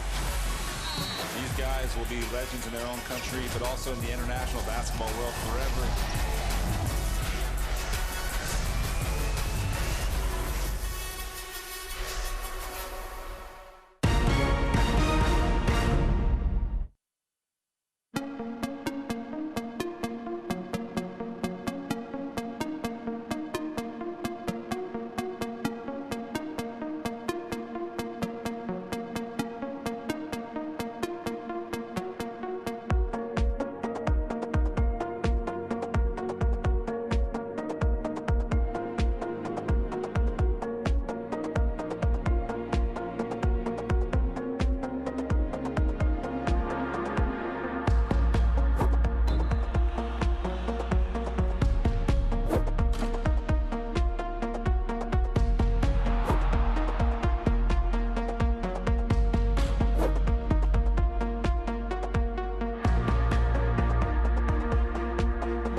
Well, welcome back, ladies and gentlemen. The second half of the FIBA Basketball World Cup matchup between South Sudan and Angola about to get back underway. Well, hi, everybody. I'm your commentator, Josh Bett, alongside head coach of the Austin Spurs, Will Voigt. Coach, so far, 14-point lead here to South Sudan, but also things heavily being dependent on that game between Egypt and New Zealand that's only just taken place now. Well, you know, right now, South Sudan's only focus is to win by as much as they can and then stay tuned and see what happens against Egypt. But we saw earlier Carlik Jones, tremendous first half there. Another triple-double alert as he has 8 assists and 4 rebounds to go along with that 15 points. And he's really been the key to them getting inside, finding the right players on the perimeter, and finishing himself. Well, you can see right now, the Angolans playing without their superstar. Bruno Fernando does have an injury that he picked up when he rolled his ankle, but he already, he did that 2 games ago. Still trying to play and battle through the pain in the first classification game, but, you know, Angola, credit to them. You know, they'd have to win by 22 points to be in contention for the Paris 2024 Olympics to be that top African seed. But for them, as we mentioned, spoiling the party for South Sudan would be a huge, huge impetus for them, a huge motivation. Yeah, no question. And they're doing it the way they've played all tournament. 15 offensive rebounds already, 11 to 3 second chance points in their favor. We got 26 free throws. Remember, these first 2 minutes are very important. Rebound and run, take in the ball. Possession by possession. Let's go out here and win this first 5 minutes. Come on, man, let's go. Come on here, man. Let's put them away. En ataque se joga Kata, se joga Toro. Se joga Kata, se joga Toro. Contra zona 3, 3 o Preto. ¿Sí? Cata, Toro. Importante, 3, eles van por debaixo, van relajados, ataca rápido, velocidad de ala. ¿Sí? 5, hemos de recibir bolas dentro. No puede ser 3 faltas, 2 faltas, 3 faltas. ¿Sí? Vamos, 5. Well, Carlik Jones arguably been one of the best point guards. I mean, there have been some great point guards that we've seen so far in this group, Tremont Waters, but Carlik Jones, the doctor, no doubt he's definitely raised a few eyebrows. But ladies and gentlemen, use that QR code to download the official FIBA Basketball World Cup app on your smartphone, tablet, or Android to get all the best news, highlights, and stats that matter to you most. Use that QR code and download the official FIBA Basketball World Cup app today. Yeah, and you heard Coach Klaros there telling his team the 2 plays he wanted to see them run, 2 against man-to-man, 2 against zone, but also at the end of that, imploring his players to play more quickly. Right now, fast break points 17-7 in South Sudan's favor.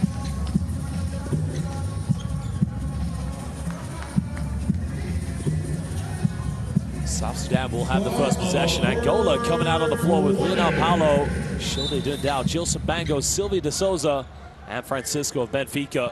South Sudan starting with Kawani, Carlik Jones at the point, Nudi Amat, Mario Shayak, and Wenya Gabriel as their 5-man. Nudi Amat now pick and pop coming off that Spanish action. Just a little bit too short on the 3-pointer. With the defense down, 16 points. That's Bango. Bango goes in for a tough one, can't get it. Nice play by Carlik Jones.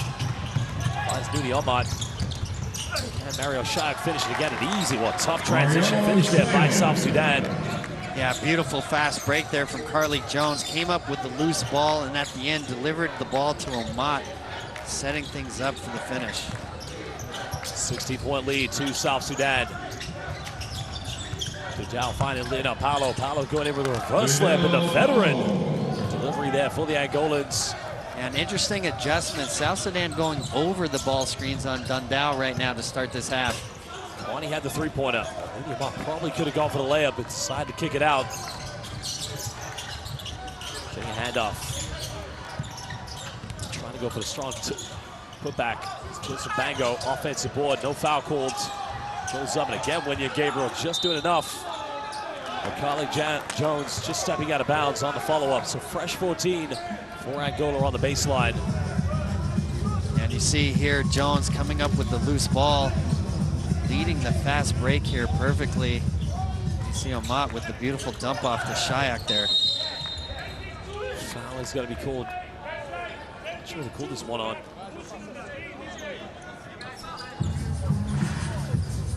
So that'll be a baseline ball yet again. It's on Wendy Gabriel yet again.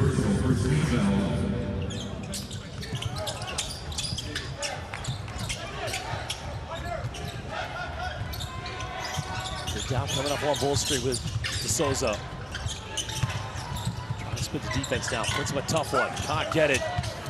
Gabriel secures a rebound. South Sudan just surviving that offense. They need to win by as many as they can to really build that cushion.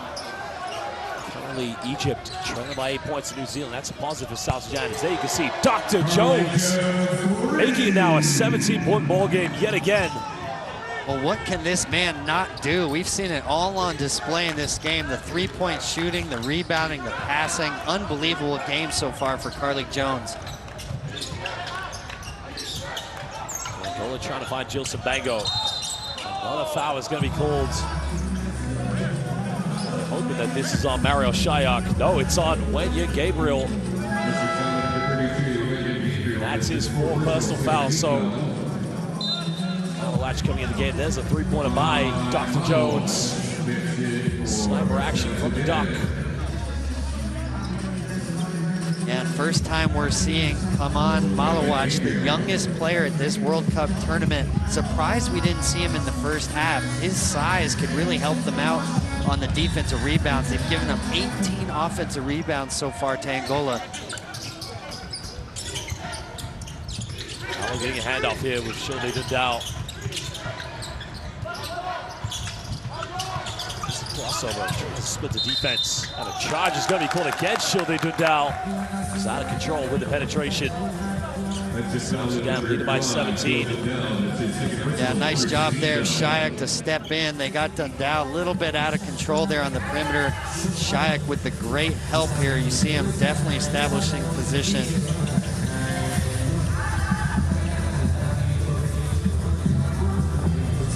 Be a monumental second half here for South Sudan. They really have to dig deep and really trust each other. Building this lead as big as they can, because remember, the game between New Zealand and Egypt will finish a little bit later than this one will. Kiwani penetration.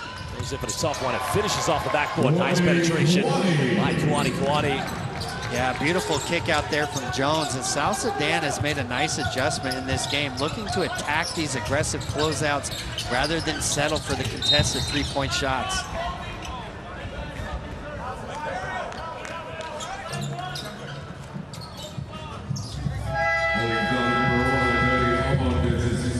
Foul has been called against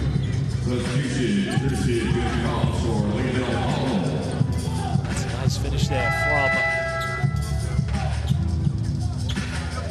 Kiwani.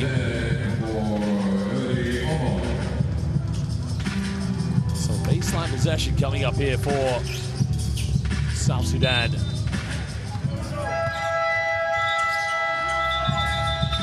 Well, the score has been corrected. It's actually a 19-point lead to South Sudan. They lead this one. There's the kick out against Kiwani. It's a tough move against Sylvia De Souza, one of the best rim protectors you're going to find here for Angola. Yeah, nice adjustment though in this game. Typically South Sudan wants to shoot a lot of threes, but they know Angola aggressively closes out to the perimeter, doing a good job of attacking these closeouts off the dribble. Kenny for another three-pointer. On target, looked good, but it just didn't count. A foul is going to be called on the rebound against Sylvia De Souza. South Sudan still leading by 19, but remember, it could or could not be enough. We'll find out. New Zealand leading by 9 points. So if Egypt were to lose and South Sudan win, they would be the highest ranked African team. We've seen them book their tickets to the Paris 2024 Olympics. And you saw there De Souza picking up his 4th foul. Big moment here in the game for Angola. They need his presence there. Well, Fernandez comes in for Angola's. He'll play power forward alongside Jilson Bango. Jones looks it, finds Malawach under the basket, just bubbles it. Youngster just unable to control that one. Now looking to push to Dow going baseline. It's Francisco, good ball move. Now can Gonzalez get it going? Three's way off the mark. But another foul called against Angola.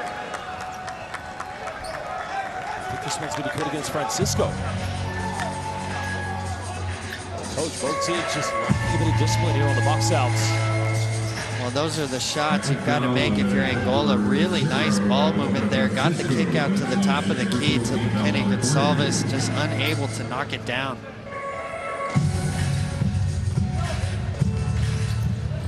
Third team foul for Angola, as we mentioned. They're trying to be aggressive on their full court pressure.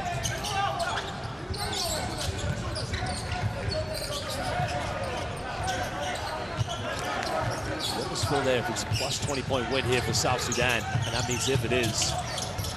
Well, Dang had the three-pointer. It's going to be a traveling violation. Should have taken a shot. Yeah, and a rare time there where he actually had some space to shoot the three. I think they had gotten accustomed to attacking these closeouts. That they're, shuffled his feet there on that drive.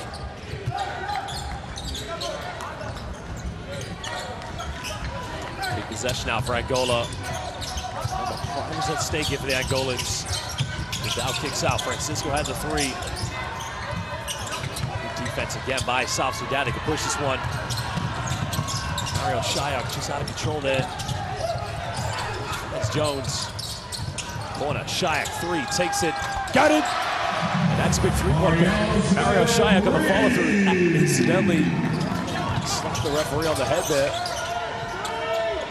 Now it's a 22-point lead to South Sudan, the new kings of Africa. Yet to win a FIBA Afrobasket. Featured in their first Afrobasket in the summer 2021. Which Tunisia took home the championship. But in the FIBA World Cup qualifiers, South Sudan just showing. Dr. Jones goes in, can't finish this one. Gonzalez going in and finishing under pressure. That's a good response there from Angola. Yeah, and that's what they need more of. They've got to get into the open court, find some easy baskets somehow. Just over 5 minutes to go here in the third quarter. Jones finds Malawach. Youngster goes up, and that's going to be an at-one. Longest ever playing a feature in a FIBA Basketball World Cup. Yeah, many people I've spoken to have said that he is the real deal, coach. We could be looking at maybe the future Bobo, maybe the future great Manu Bol. Who knows? I mean, the sky is the limit for this young man. Yeah, very talented player. Had the opportunity to see him as a 14-year-old coming out of the NBA Academy camp, and he also participated in the BAL through the NBA's Elevate program. The future is bright for him. Lembramos, fazemos ghost, no fazemos o bloqueio. Jogamos el pick and roll sin fazer o Spanish. Fazemos ghost pick, ¿sí? Então, vas bola, ataca o pick and roll. En defensa, cuando estamos a subir aquí, lo que no puede ser es que deseemos otra vez que coloquen a medio. Él ve driblando, ya estamos a orientar a un lado, si no él joga bloqueo, ¿sí? Está bien, es falta, Eduardo, está bien, es falta, tienes que llegar antes. Well, Jones has been a key player so far. The kick out in the corner, 5, Mario Shayak. Well, that was Kwani Kwani, that one. The previous 3 that we had in the play was Mario Shayak.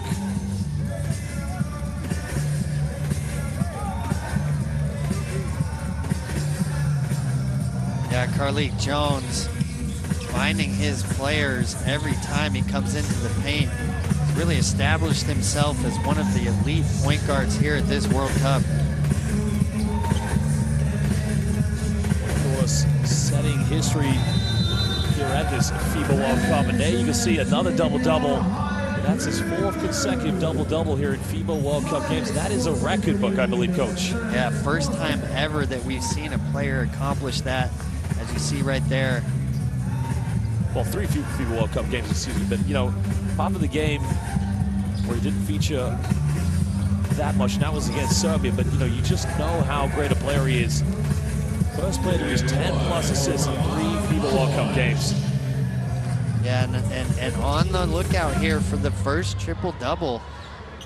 5 rebounds already, and this is a team, Angola, that's going to put up a lot of misses, so he's definitely has a chance of registering a triple-double in this game. Malawak's making a 23-point deficit. This is what South Sudan needs to continue to build this margin.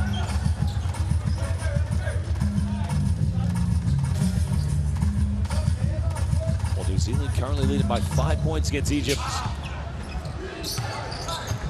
A Kiwi victory would be the icing on the cake here for South Sudan.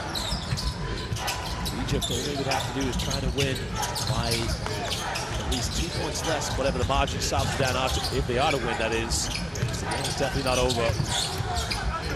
2 seconds now. Dow tries another three, tough one.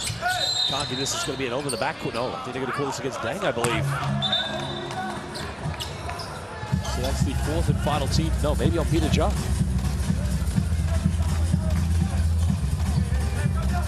Oh, tentacle's been called. Holding foul on number 14, Yako Jones. Technical foul on number 2, Carly Jones. Well, Carly Jones has been teed up.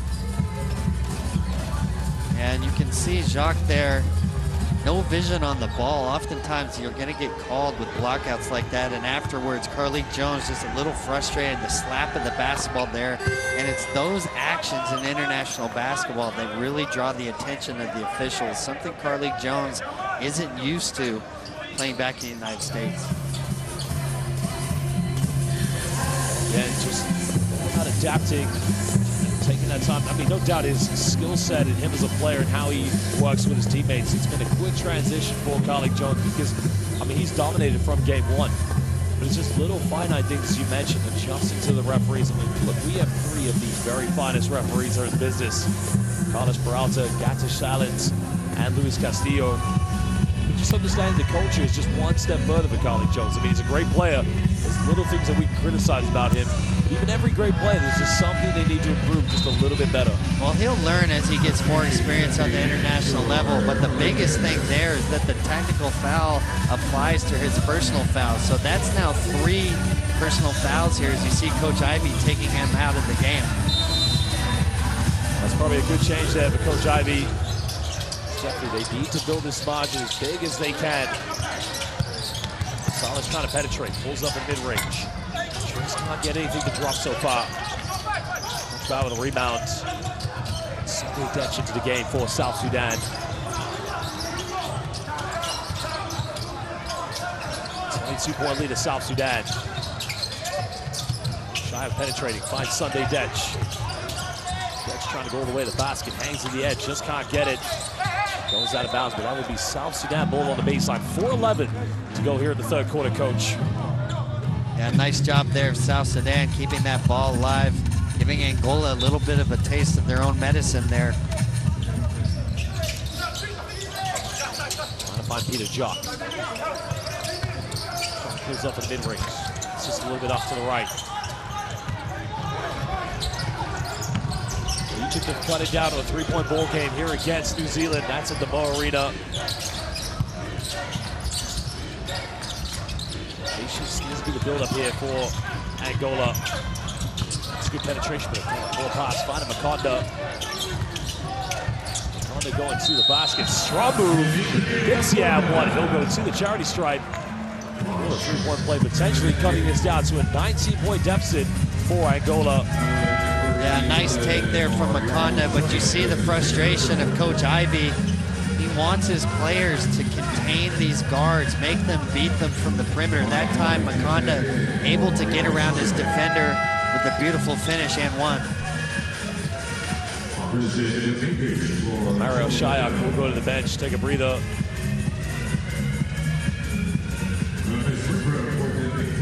Makonda definitely a part of the future plans for Angola's national basketball team. I mean, after this, they potentially could have the Olympic qualifying tournament to look forward to, but also the FIBA the FIBA Afrobasket qualifiers will be a great platform for this young man to continue his development. Yeah, just 21 years old. The Dutch Angolan player obviously brings quickness to that backcourt, but they need one of these guards to really step up, be able to knock down some perimeter shots.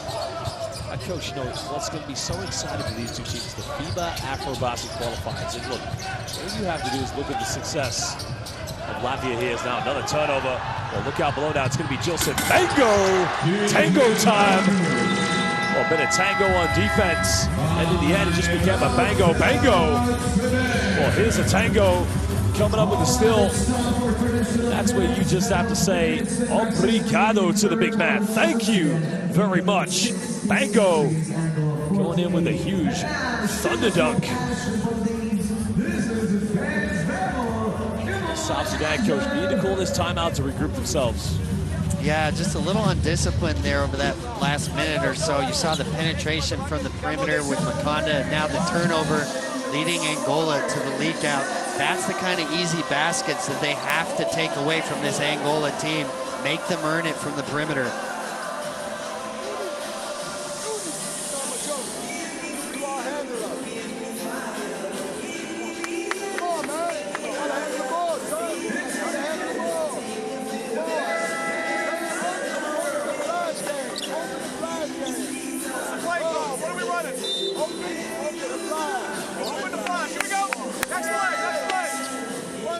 Together, let's go, guys.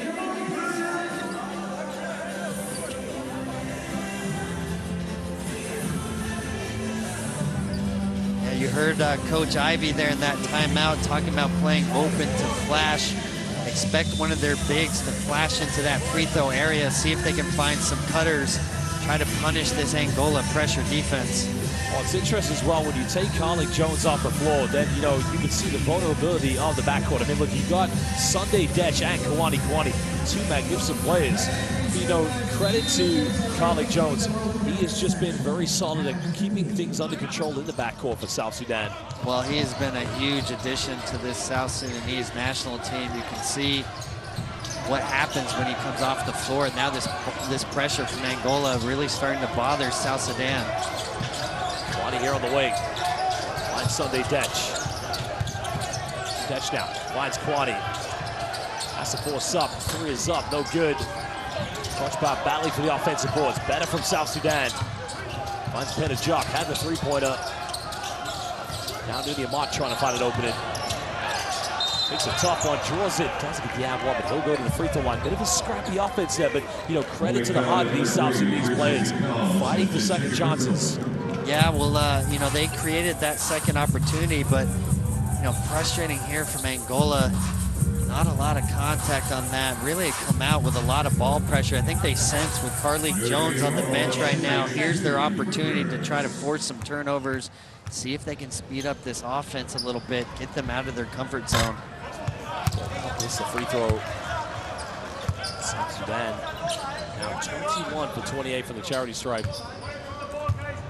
But one positive for South Sudan, New Zealand have a 10-point cushion against Egypt at the moment.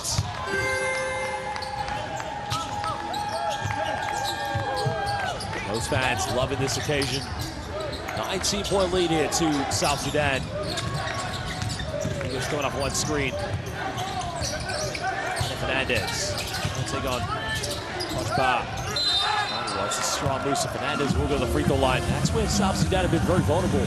Angola definitely have the post and the size physicality against them. Well, it is a rugby scrum in the paint when you play against Angola. There's going to be two bigs down there every time, as you see Bango right next to him, holding him off there.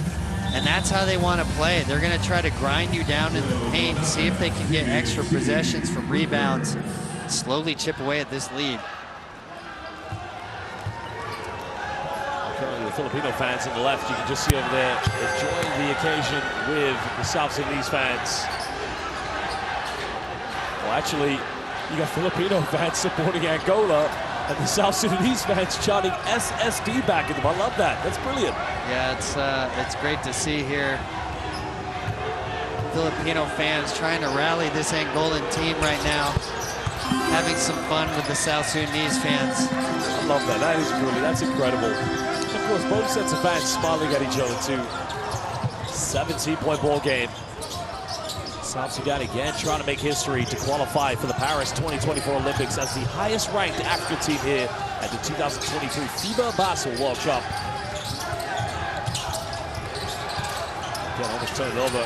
Kwani had the three, takes this one instead, doesn't get it, but a foul is going to be called against Penajok. Now it's in the second quarter, 12-point lead to New Zealand against Egypt. Yeah, Yeah, nice defensive possession there from Angola. They've really stepped up their ball pressure over the last 2 minutes once Carlik Jones came out of the game, and it's had an impact. South Sudan having a hard time finding quality looks. You gotta wonder how much longer Coach Ivey's gonna go with Jones on the bench. He's sitting there with those 3 fouls, but you can really feel a shift here in the momentum with Jones sitting out. Well, Mario Shayak is going to come back in the game here for South Sudan. Domingos makes the first free throw.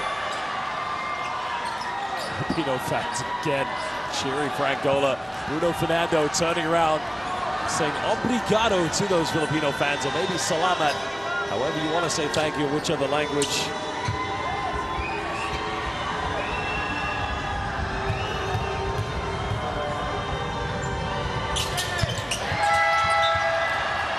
Now it is a 15-point ball game.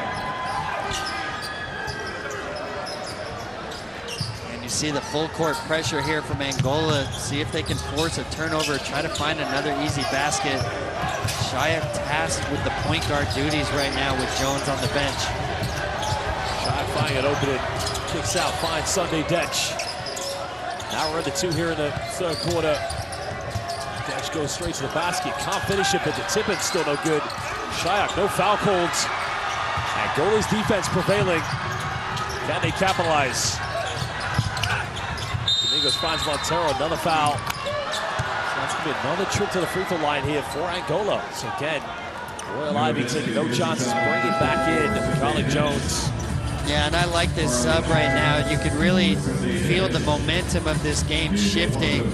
South Sudan having a hard time with the pressure of Angola, bringing Jones back into the game to try to calm things down, see if they can regain control over the last 2 minutes of this quarter.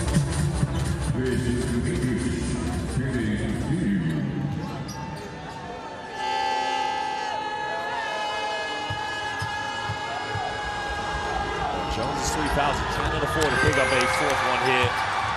Dang gets ready to come back in.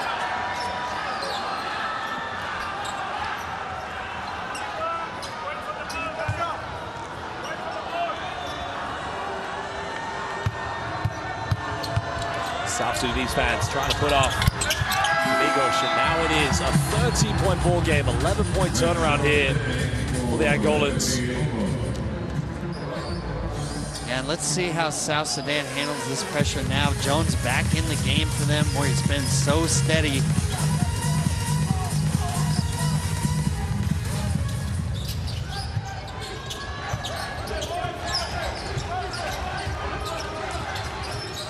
They need something good for this offense.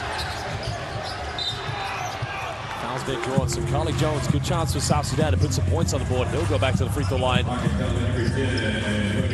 Yeah, and Angola again, too many fouls, allowing South Sudan to get to the free throw line here. Just a little too aggressive for Montero on that hard edge. Jones doing a nice job of attacking the hip and drawing the contact. Again, they just want to build this cushion as much as possible. As we mentioned, 12-point deficit currently between New Zealand and Egypt. That could change in the second half. You never know what could happen.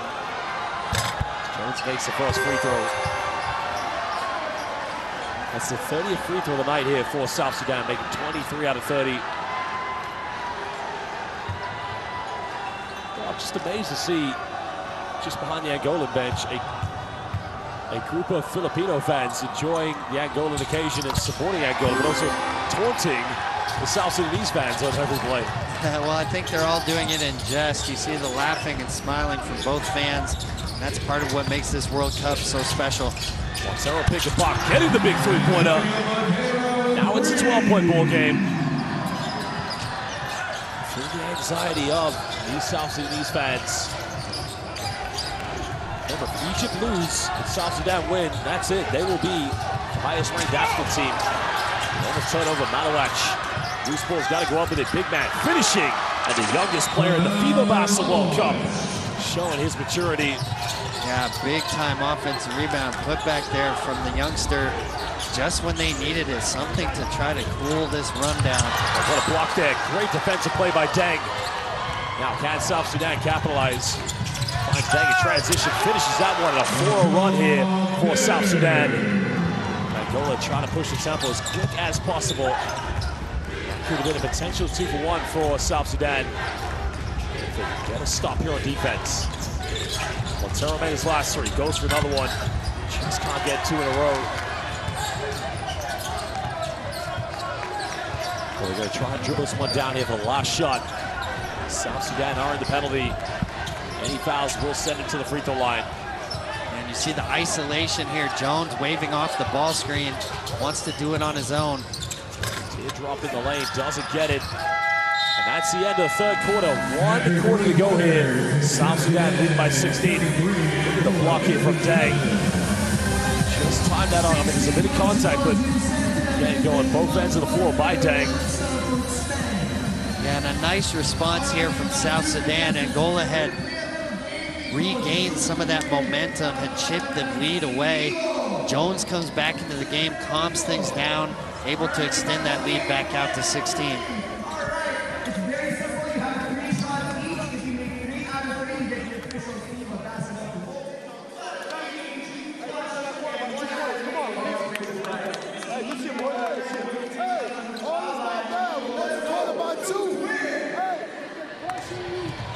Well, here are the top plays of the third quarter. That was their first transition. That made it a 24-point ball game.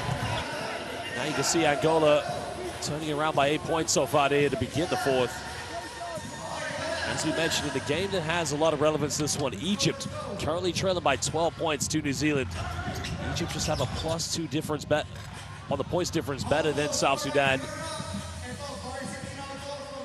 Well, what was it like coaching Lionel Paulo? Because apart from the incident that he had in the game against Italy, you know, every time I've seen Lionel Paulo, he just seems like a true professional. No, he really is, and you know, he keeps himself in such incredible shape. It's amazing at his age, his ability to get out and run still. Really the veteran leader of that young team.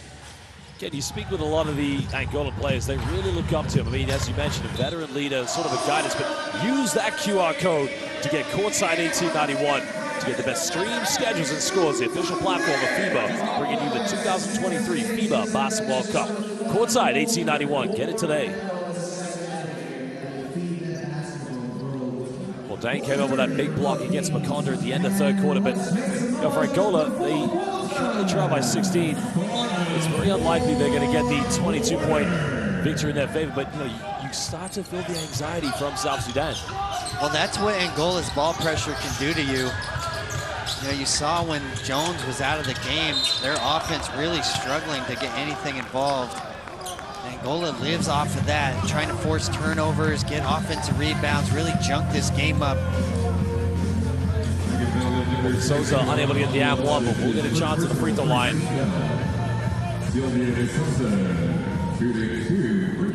Yeah, De Sosa been on the bench a long time, picked up that fourth foul early in the third quarter.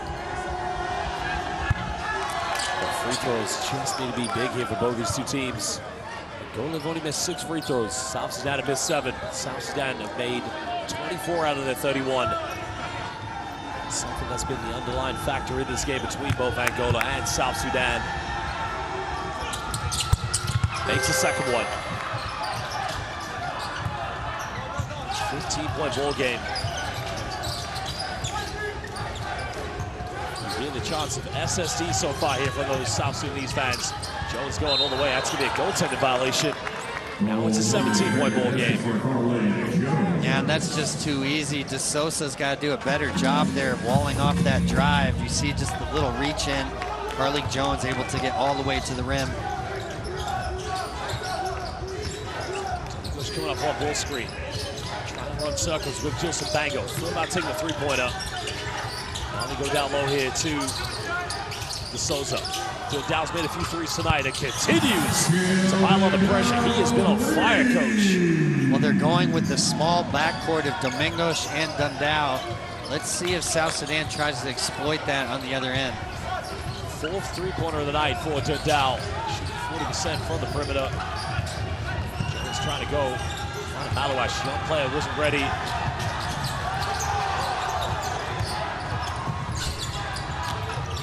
Big moment now. Dundao, can he make it 5 threes? That's It's way off the mark. South Sudan with a chance to push this one. Ariel Shayok looking to go coast to coast, makes the contact, and finishes with no problem. Yeah, beautiful take there from Shayok going end-to-end with the finish, but if you're Angola, you have to put up more resistance than that. Can't allow South Sudan to find easy baskets right now. English now looking for Bango. Puts up the lob, finds the big man. Foul is going to be called on the ground. Second team foul against South Sudan. Yeah, nice pass there from Domingos, finding Bango down low. Coach, South Sudan going relatively small now, so Media Mark probably will play the 5 role. No, Malawash is still in the game. My apologies. Yeah, they're just trying to give the youngster a little bit of instruction here.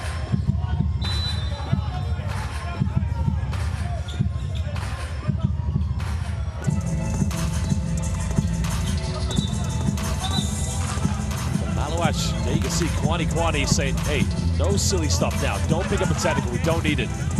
Keep your composure. You see the response of De Souza. No reaction. That's a veteran smart move there by De Souza. Well, this is part of the growth of the youngster Malawach, learning the tricks of the trade here. Invaluable minutes for the 16-year-old. Still a 14-point lead to South Sudan. Jones being heavily defended. That foul's going to be against Jess and Domingos. That's the first team foul against Angola here in the fourth quarter.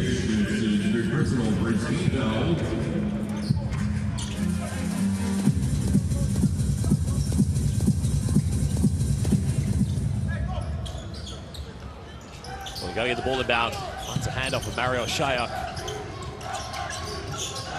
Not on the baseline. Kicks out to Shayok. Shayok now finds separation, mid-range, takes it, and again delivers right from 10 feet. Yeah, Shayok has a huge size advantage there. Surprised we haven't seen him try to post up a little bit. Not really South Sudan's style of play, but when you have such a big advantage, I think they might go to that there.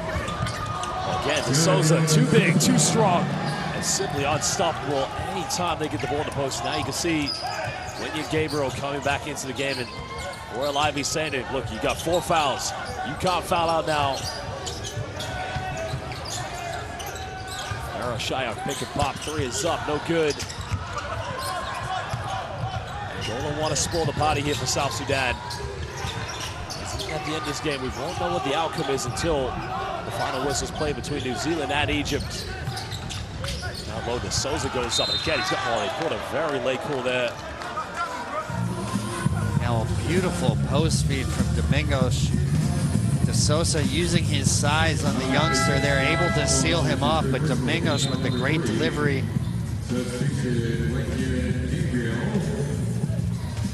Well, Gabriel's going to come back into the game. Also going to bring Jack back in as well for South Sudan.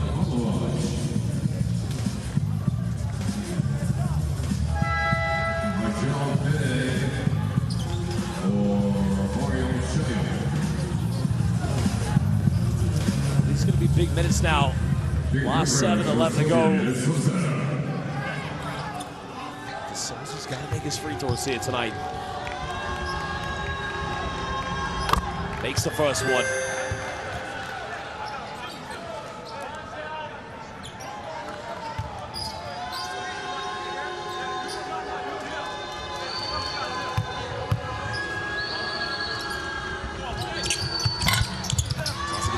Still a 13-point cushion for South Sudan. South Sudan again would love to get this deficit back up to plus 20 points. Anything to make life difficult for the Egyptians as they head into the second half against New Zealand, trailing by 12. Back to Wenya Gabriel. Gabriel goes in, and they have missed the big man big time. Yeah, a great way to reintroduce yourself to the game. Really nice roll and finish there. De Souza caught in no man's land on their pick and roll defense. Well, big 3 from Montero, left wide open. Can't get this one. That was a wide open look. Bonnie finds Deng, he's wide open. He takes a 3, doesn't capitalize. The team able to knock down the perimeter shots. Almost lost it, keeps this one alive. Remember, Colin Jones, he has 3 fouls.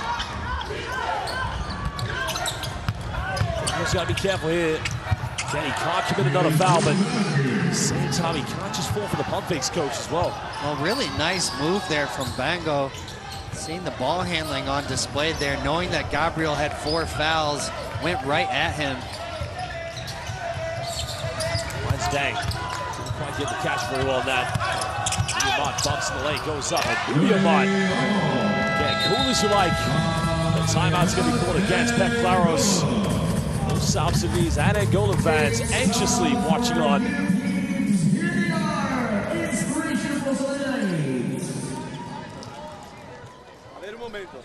Yeah, but no, ma se hay que fazer a falta, hay que fazer a falta. Lo que no puede ser que nos ataque por medio, que nos ataque contra A ver una cosa. Que estamos perto de más armas, no conseguimos. Hay que ser con la defensa. En ataque. Vamos a jugar side.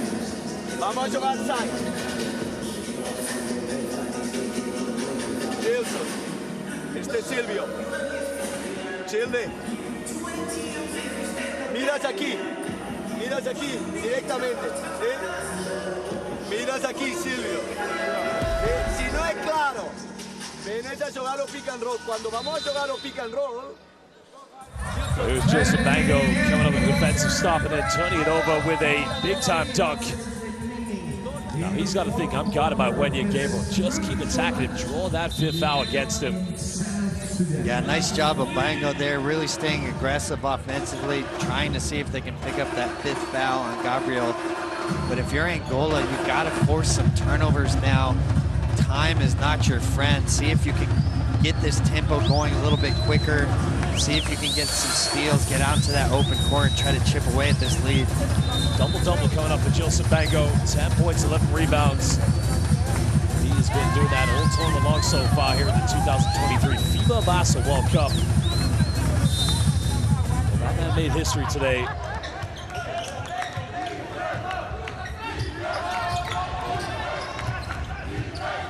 South Sudan slid back into a 2-3 zone. Yeah, nice adjustment here. You see Angola frozen there. Whatever their play was coming out, not expecting the zone. Haven't seen it in a while here in the second half. English tries another 3-pointer, just can't get it. Souza does enough, but again, they almost turned it over. Yeah, it's going to be a backcourt violation. Souza did a good job there going in for the offensive board, but they just couldn't keep it under control. Yeah, unlucky break there, and just a little high there for the 5'6" Dundao to come down with. But nice adjustment from Coach Ivey, coming out with the zone, clearly catching Angola off guard there. 15 points deficit right now. Dang hesitates, takes the 3 in the end, just can't get it. Gabriel the offensive board, and that's why he's in there. And that's why he plays in the NBA. Yeah, catching Dundao in the switch, going to that Spanish pick and roll set again. You see South Sudan back in the zone here. Goes in the post up here against Gabriel. Good job by Wendy and Gabriel, but not enough in the end. The bullet train. Silvio De Souza just going in for the follow-up. Still a 15-point ball game. Yeah, nice steal there from De Souza, and Domingos with another good post entry. Jones pulling up for the mid-range. Nobody going in for an offensive rebound. Zealand still leading by 12 points.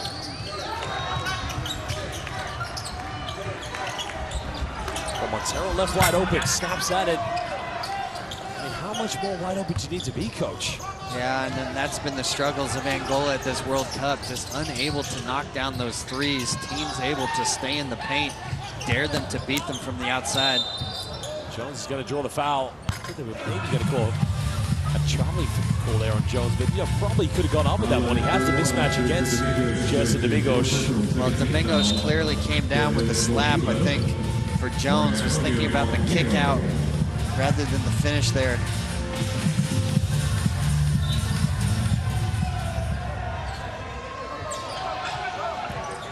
Trying to find Nudiamont, pulling up the screen. Ball penetrates, getting around, goes into the fang run. Nice finish there by Nudi. Yeah, great finish there from Amon. He's really shifted his game today. More of a perimeter 3-point shooter, but attacking these closeouts. Now penetrates, finds Domingos, takes a tough three-pointer, just can't get it. Angry offensive board, the rejection by Deng. Finds Deng now. South Sudan want to build this lead, but they want to go for the right shots. Cross court finds Nudi Amont.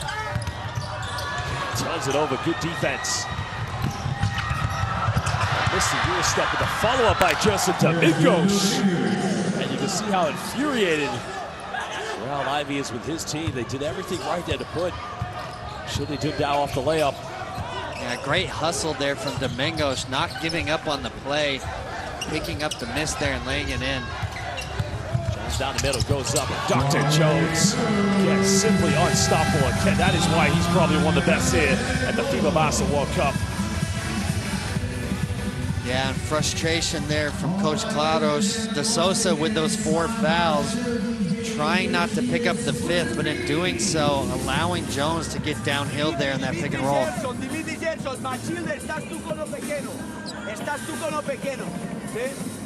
En ataque, siguiente ataque. Vamos a jugar preto, mas mira preto, mira. Joga preto con Silvio. Joga preto con Silvio. Gelson, tú vas a estar jugando línea de fondo. 5 abajo, 4 encima. Vamos a tentar dentro fuera con los 3 jugadores. Vocês 2 jogan preto, ele va cortando. Lo importante es que cuando bola trocas aquí o aquí, procura bola. Recibe para cargar.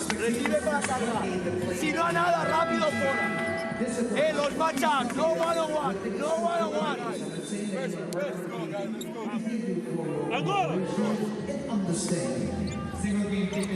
And you hear Coach Claudos there calling their preto set. That's black in Portuguese. Expect some screens at the top here against the zone. See if they can get Dundao getting downhill right now. But if you're Angola, you have to find a way to force some turnovers, get some extra possessions here over the last 3 minutes. See if you can pull off the miracle upset.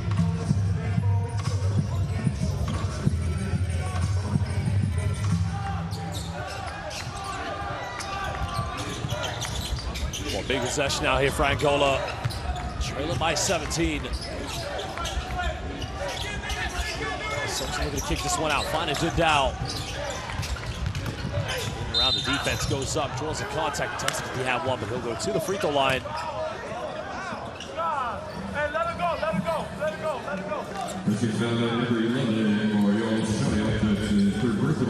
Third personal foul here against Mario Shayak.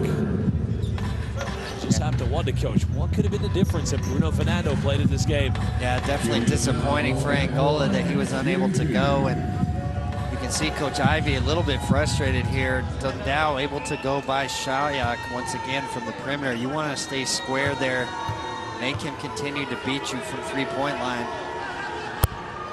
Dundao makes the free throw. 20 more points. It's like 7 for 7 from the charity stripe for Dundao.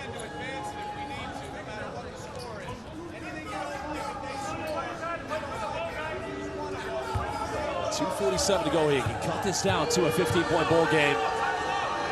Just create a little bit more anxiety. Well, first missed free throw. Souza gets the offensive board. Gets rejected. A great defense by Wenya Gabriel. Yeah, huge block there from Gabriel.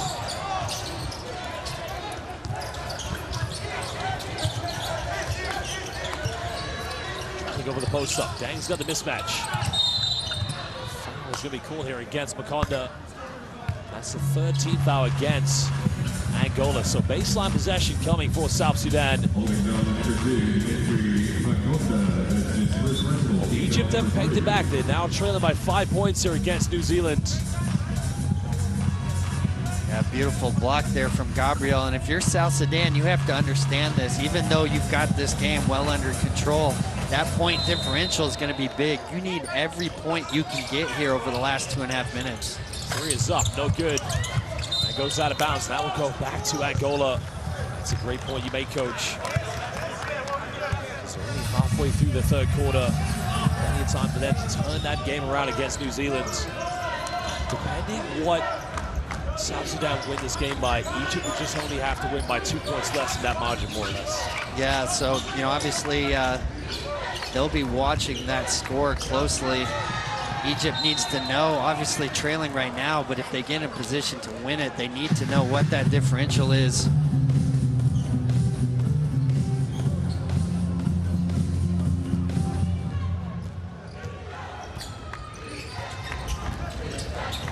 Dow coming up one screen. Conley with the penetration. That's De Souza. That's going to be a 24-second violation. Good defense by South Sudan. 1:57 to go. Can they further extend their margin? Yeah, De Souza just needs to go right up with that nice little drop off there from Makonda. De Souza just unaware of the shot clock right there. Again, if you're South Sudan, you're not trying to bleed out this clock right now. You've got the game under control, but you need as many points as you can get right now. Try to make things difficult for Egypt in their match against New Zealand. A nice play, finds Wedge. Gabriel and the king of South Sudan again with the rim rocker. Beautiful drop-off pass there from Jones. His 13th assist in this game and one of his finest ones we've seen so far tonight. Can't get the three-pointer. South Sudan come up with it, trying to push this one. Willie Mott bumps in the lane. He'll go to the free throw line. A chance to extend this to a 20-point cushion. Egypt have cut it down to a 3-point ball game against New Zealand. There's a throwdown. The king of South Sudan, Juba Airlines, one more time. The Palace of Juba, led by that man as he flexes the guns. Your Majesty, Wenya Gabriel. Yeah, beautiful drop-off pass there from Carly Jones, really setting the table there for Gabriel on the finish. A nice job of Omai. He's done a great job in this game of attacking these aggressive closeouts, normally content with the catch and shoot opportunities, but today we're seeing him put it on the deck and get to the free throw line. What can make this a 20-point margin, something that we haven't seen since midway through the third quarter for the South Sudanese players. As the ball makes them both.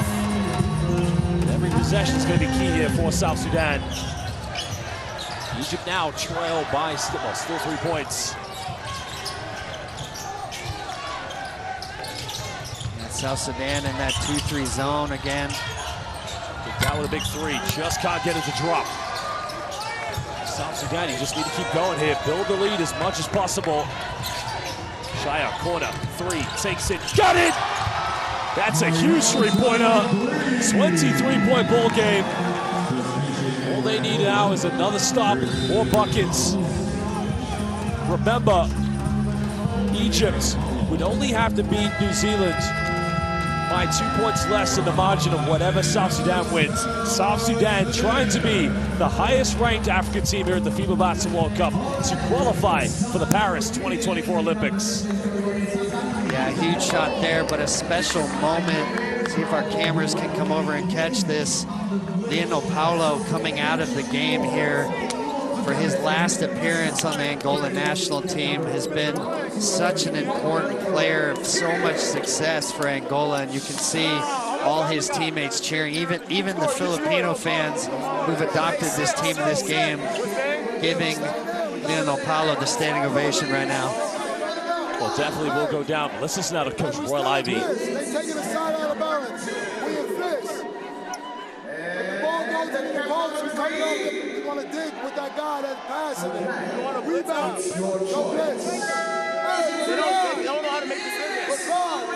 We're going over. We're going over. Guard. No three. Stick him. Make him shoot a floater.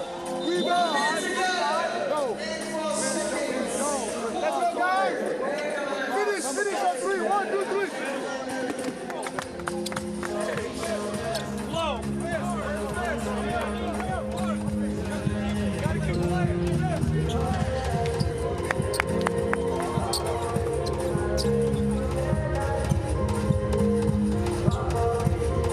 Carly Jones, again, you can see what an impact the advanced stats has had there. When he's on the court for South Sudan, it's a +37 difference, and when he's not on the floor, it's a -14. Yeah, that's an incredible stat line there. 51 points better with Carlik Jones on the floor, and we've seen it. That brief moment when he came out, when he picked up his third foul, really the only life Angola had in this game. You see how important Carlik Jones has been this entire World Cup. Well, that's going to remain Angola ball. 10 seconds here on the shot clock for the Angolans. South Sudan desperately want another stop here. Continue building that margin. Bango thought he had the backdoor play. The foul has become a silly foul giveaway because it's a team foul, so McKenny will go to the free throw line. Yeah, just a little too aggressive there, hoping they could get the steal and the run out. But again, they want to finish this game the right way. So you saw that important surge here over the last 2 minutes. They have to understand these last 2 possessions still important. Want as big a margin of victory as you could possibly get. Make it difficult here for Egypt in their game versus New Zealand.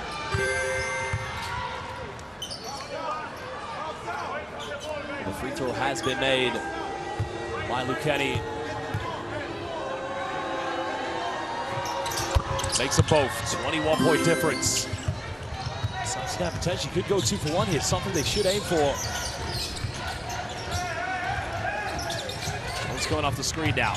Jones finding the opening, goes up and finishing this one. Dr. Jones, 2 for 1 on here. 12 seconds difference, coach. Beautiful finish. They're going back to that Spanish pick and roll. That's really been their go-to play down the stretch of games. Just put the ball in Carlik's hands and let him run it.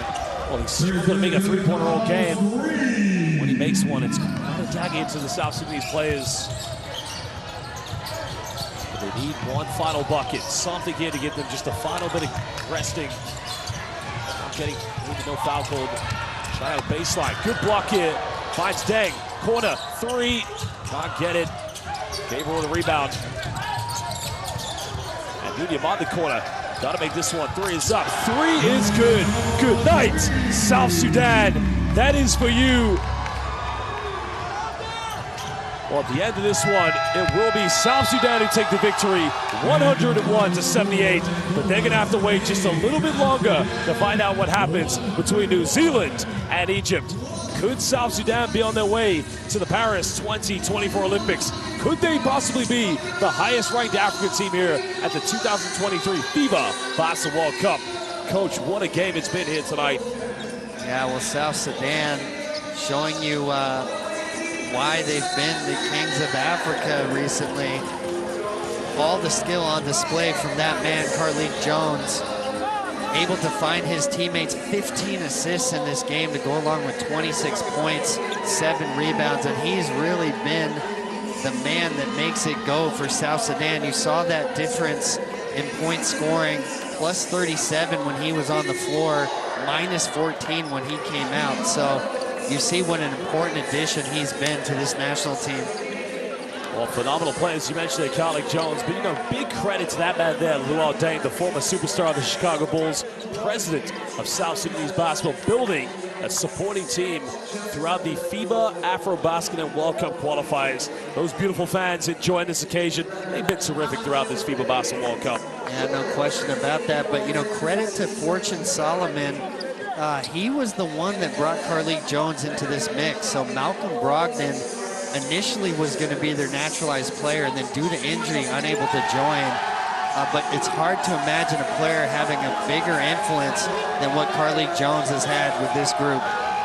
Well, the Kings of Africa, they have done it. They have the big victory here. 23 points that will see them wait just a little bit longer. Remember, currently, New Zealand leading Egypt by 5 points. That game is happening 4 kilometers away at the Mo Arena. Angola out rebounding South Sudan 44-41. South Sudan's 26 assists. That was a key difference in this game, Coach. Yeah, well, you know, 15 of those 26 to that man right there, Carlik Jones. Just an unbelievable game from him. Controlled the tempo throughout, got his players involved, found his own scoring as well, and just was unstoppable tonight. Well, Jones, no surprise, leading the scoring here for South Sudan. A phenomenal performance from his behalf. The players will celebrate with their fans. What a beautiful sight that is to see. And here are the top plays in the fourth quarter. I mean, surely to doubt he was unconscious here from the perimeter for Angola. Well, he was able to knock a few in, but just 4 for 14 on the game, and that was the game plan of South Sudan. They were going underneath all these screens, staying really compact, daring them to beat them from the outside, and Angola just unable to make enough perimeter shots. Mario Shayak coming up with some big plays in the fourth quarter for this South Sudanese team. Remember, they led by 24 points, and Angola got it back to 12 points at one point. Yeah, I mean, Angola climbed their way back in. When Carly Jones got that technical foul, had to come to the bench, that was when the momentum started to shift. But Coach Ivey bringing him in towards the end of that third quarter, Jones able to extend the lead back out. Well, the pick and roll action between Carly Jones and Wenya Gabriel simply unstoppable in this game. Well, they'll be waiting to see if they go into Paris 2024 Olympics. There is a light at the end of the tunnel, and it could be the Eiffel Tower. But a big-time performance from this team. But as it stands at the moment, still a 5-point ball game with a minute left in the third quarter between New Zealand and Egypt. Egypt, technically they must win. Well, by now it would be 21 points to hope they qualify. Yeah, and I'm sure they will be getting this final score here, having an idea of how many points they would have to finish up ahead in order to qualify for the Olympics. Well, it's going to be a very, very tough game here for Egypt to turn that around against one of the best newcomers of FIBA Asia. But in the case of South Sudan, there is their victory, their big moment. They've done the job. Job one has been done by them. Job number two, they'll be hoping that New Zealand does them a big favor.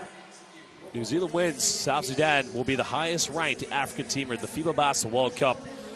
Well, here in the classification stage, South Sudan will top the group. The big game tonight is going to be between China and the Philippines. That's an interesting one because that's also going to be about finding out who gets to Paris, because Japan, currently the highest ranked Asian team, if they pick up their third victory in Okinawa, they will qualify. So China still with a chance. Philippines hoping to break their hearts. Ladies and gentlemen, we'll see you later tonight for the next game. That's at 8 o'clock. But for now, I'm Josh Bett. He's the great coach Will Voigt. We'll see you later.